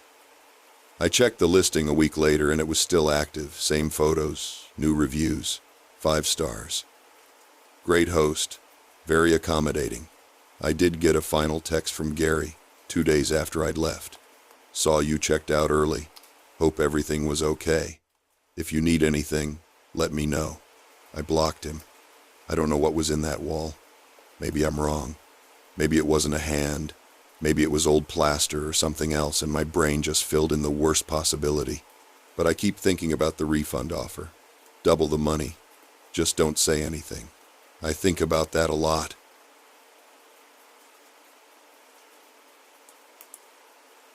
The email arrived on our 3rd morning at the cabin. Subject line: important. Cabin transfer required. I was making coffee when my phone buzzed. My girlfriend Sarah was still asleep. We'd rented this place through a vacation rental site for a week, our first proper getaway in 2 years. The cabin was basic but clean, tucked into forest land about 40 minutes from the nearest town. No neighbors in sight. The email said there'd been a plumbing issue discovered in our unit. They needed us to move to a different cabin immediately. Same property, just further up the access road. The host would meet us at noon to help with the transfer. All very apologetic. They'd knock 50 quid off the total. I didn't think much of it at first. Annoying, sure, but these things happen. I woke Sarah and showed her the message. She groaned but agreed we didn't have much choice. We started packing our stuff back into bags. That's when I noticed the plumbing in our cabin worked fine. I ran the taps, flushed the toilet. Everything functioned normally. I mentioned it to Sarah. She said maybe it was preventative, something they'd spotted during a routine check. Made sense, I suppose. The host arrived exactly at noon in a mud-splattered Land Rover. His name was Martin, mid-50s, waxed jacket, the sort of bloke who'd lived rural his whole life. He'd seemed friendly enough during check-in, though we'd barely spoken. Now he was all business. "Right. Let's get you sorted," he said, already loading our bags into his vehicle before we'd properly agreed. "Other cabin's nicer anyway. Newer fixtures. You'll prefer it." Sarah and I exchanged glances but followed along. We climbed into his Land Rover and he drove us deeper into the property. The track got rougher, narrower. Branches scraped the sides. I tried to keep track of the route, but the trees all looked the same. After maybe 10 minutes longer than I'd expected, we pulled up to another cabin. This one was more isolated, set back in a clearing with no view of the main road. It looked older than the first place, not newer. The windows were smaller. The wood siding was darker, weathered. "Here we are," Martin said, cutting the engine. I asked about the plumbing issue in the first cabin. What exactly was wrong? Martin paused, hands still on the wheel. Leak in the foundation. Could have caused problems. Better safe than sorry. He got out and started unloading our bags. I helped him carry things inside while Sarah looked around the clearing. The interior was dim, the small windows didn't let in much light. The furniture was older, more worn. There was a faint smell I couldn't place. Damp, maybe. Martin showed us the basics: breaker box, water heater, firewood stacked outside. He moved quickly, like he wanted to be done with it. When I asked about the route back to the main road, he said we could walk it if needed, maybe 30 minutes through the woods. Or call him if we wanted a lift to town. "Mobile signal's patchy up here," he added. "But you've got the landline if you need anything." I hadn't noticed a landline. He pointed to an old rotary phone on the kitchen counter, the cord trailing into the wall. I asked if our first cabin had one. He said no. This was an older property. After he left, Sarah and I unpacked in silence. The place felt wrong, too quiet. The windows faced the wrong direction, mostly trees, no sunlight. I suggested we ask to move back or get a refund and leave early. Sarah said we were overreacting. We'd already paid. We'd make it work. That evening, I tried to retrace the route in my head. I wanted to know exactly where we were in relation to the first cabin and the main road. I couldn't work it out. The drive had involved too many turns. I opened my phone to check the map. No signal, like Martin said. I tried to load the rental site to see if there was a property map or contact number. Nothing loaded. Sarah's phone was the same. I picked up the landline to call Martin, ask him to come back and move us again, or at least explain things properly. The line was dead. No dial tone. I checked the cord. It wasn't plugged into the wall socket. I plugged it in. Still nothing. Sarah asked what I was doing. I told her the phone didn't work. She said we'd deal with it in the morning. She was tired. I didn't push it. We went to bed early. I couldn't sleep. Every sound outside felt too close. Branches snapping, something moving through the brush. At one point I heard an engine idling somewhere in the distance, then fading. Around 2 a.m, I got up and looked out the front window.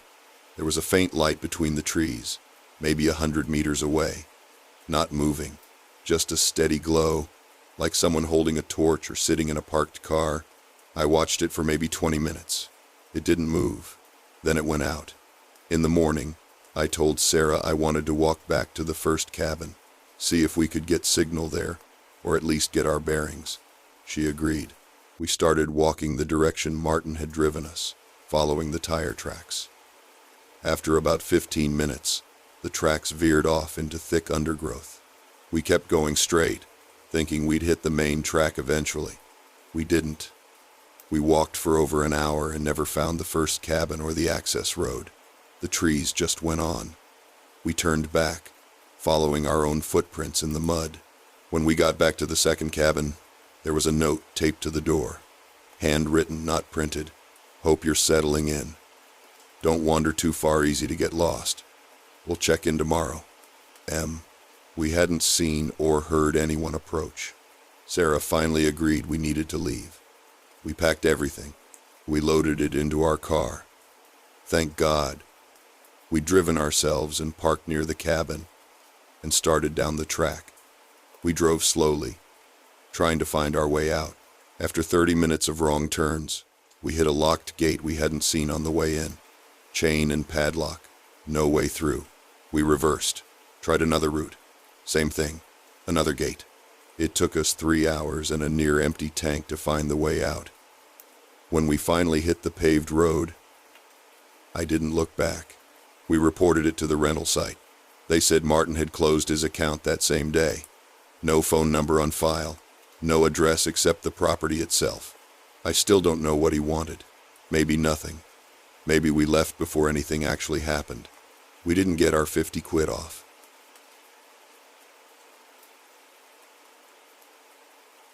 My Airbnb host seemed nice enough when I checked in.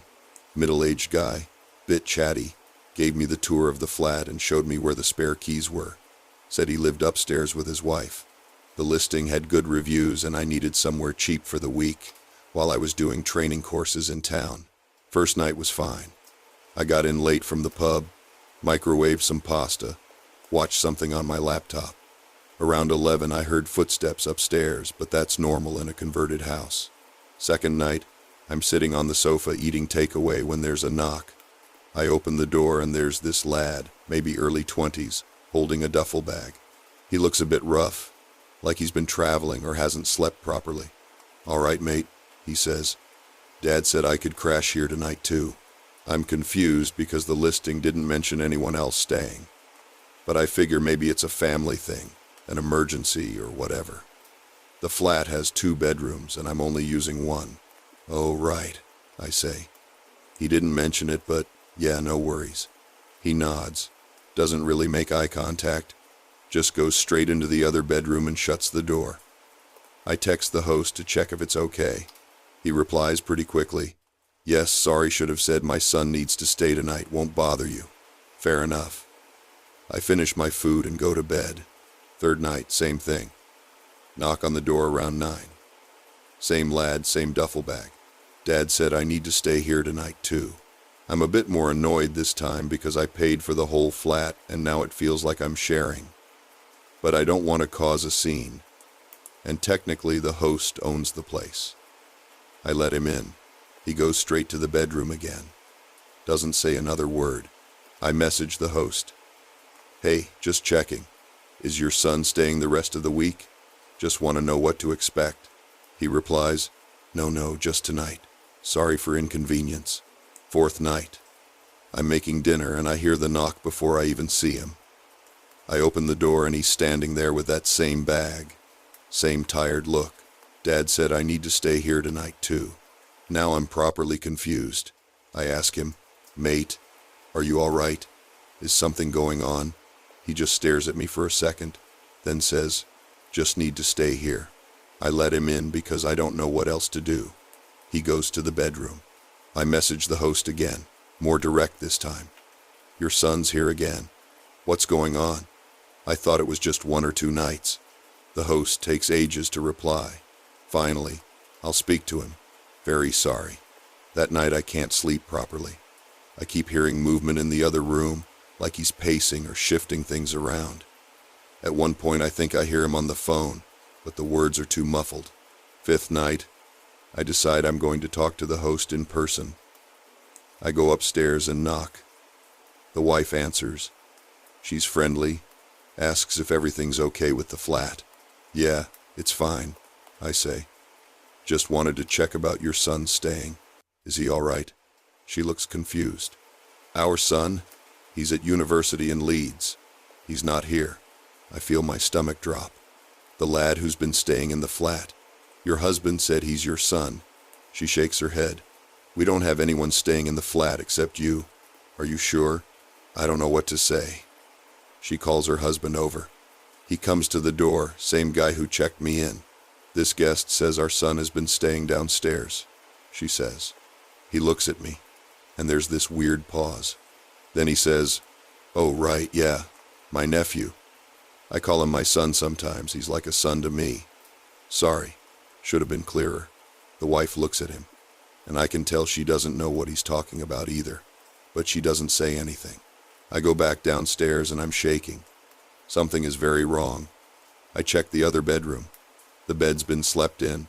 There's a smell like stale clothes and cigarettes, but no sign of the lad or his bag.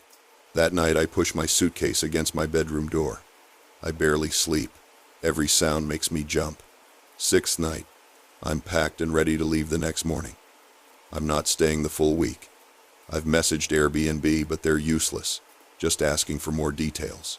The knock comes at 10. I don't answer. He knocks again, harder. Dad said I need to stay here tonight too. I stay completely silent. He knocks a third time. Then I hear footsteps going away. Then I hear them going upstairs. There's talking, muffled. Then what sounds like an argument. Then silence. I spend the night sitting on my bed with the light on, checking the door every few minutes. Morning comes and I'm out of there by 7. I leave the keys on the kitchen counter and just go. I don't see the host or his wife or the lad. Airbnb refunded me for the last 2 nights after I explained everything. The host's listing is still up. Same photos, same reviews. I left an honest review, but it got removed for violating their content policy, which is absolute bollocks. I still don't know who that lad was. Maybe he really was a nephew. Maybe the host was letting him stay without telling his wife. I don't know. But the way he said the same thing every single night, the way the host's story changed, the way the wife had no idea what I was talking about, it all felt wrong. I've stayed in dozens of Airbnbs since then, and I'm always paranoid now. I check the locks. I check the other rooms. I make sure I know exactly who has keys. I never got an explanation, and I don't think I ever will.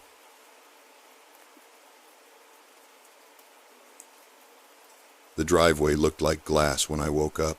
I'd driven up to my parents' place Thursday night, planning to help them sort through some boxes in the garage before the estate sale people came Monday. It's this old farmhouse about 40 minutes outside town, end of a long private road that gets maybe 2 other houses past it before it dead ends at state forest land. My dad's been in assisted living since August, and my mom couldn't manage the property anymore. Friday morning I came downstairs and saw the whole driveway sheeted over. Black ice, thick as frosting. My car was parked halfway down near the turnaround, and I could see from the kitchen window that the entire slope from the house down to the main road was a skating rink. Weather report said we'd had freezing rain overnight, temperatures dropping to 15 degrees. They were calling it the worst cold snap in 20 years. I tried texting my mom to let her know I'd be delayed getting back, but there was no signal. That happens out here sometimes.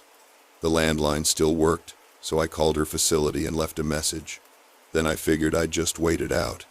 Sun would melt it by afternoon, right? It didn't. By noon the driveway was still solid ice, and the temperature had only climbed to 19. I tried walking down to my car, thinking maybe I could at least get it started and inch it somewhere safer, but I made it about 10 feet before my boots went out from under me. I caught myself on the porch railing. My hip landed hard enough that I had a bruise for 2 weeks after. That's when I decided to just stay put and deal with it Saturday.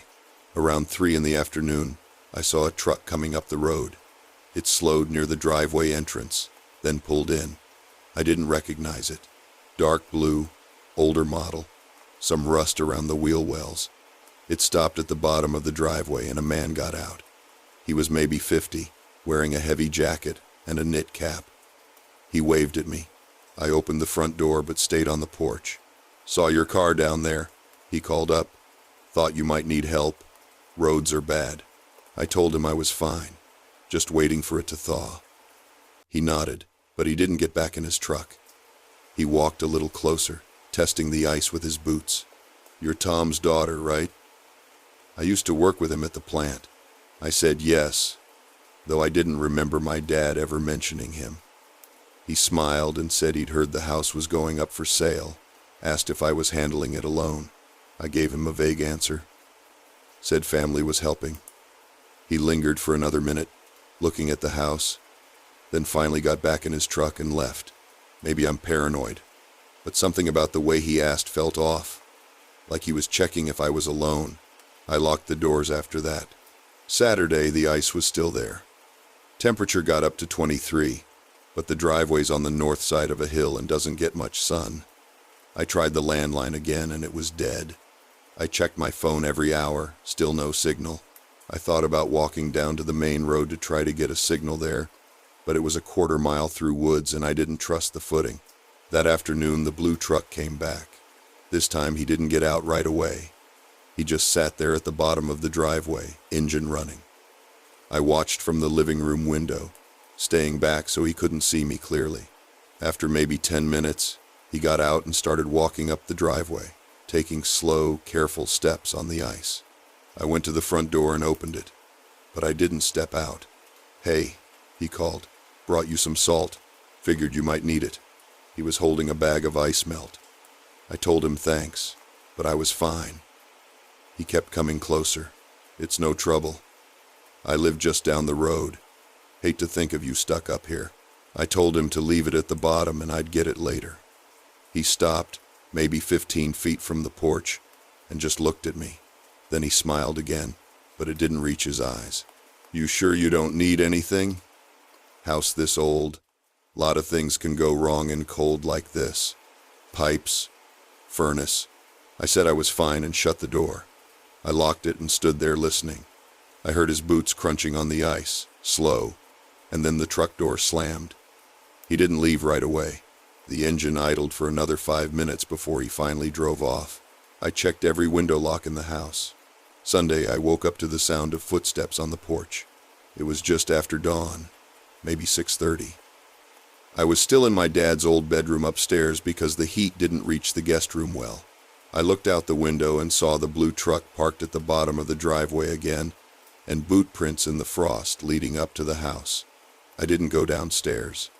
I sat on the bed with my phone, refreshing it over and over, hoping for even one bar of signal. Nothing. The footsteps moved around the porch. I heard him try the front door handle, then the back door, then nothing for a long time. I stayed upstairs until almost noon.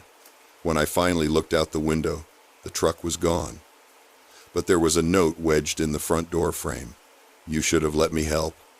House is going to be empty soon anyway. Might as well make it easy." I called the police the second I got signal Monday morning, when the temperature finally broke 30 and I was able to get my car down the driveway. They took a report, said they'd increase patrols in the area, but they never found him. My mom's realtor said there'd been a few break-ins at vacant properties in the area over the winter, people watching estate sale listings, waiting for houses to empty out. I didn't go back. I hired someone to finish clearing the house. It sold in March. I don't know if he ever came back after I left, but I think about it. How he knew my dad's name. How he knew I was alone. How patient he was. The ice melted by Monday afternoon.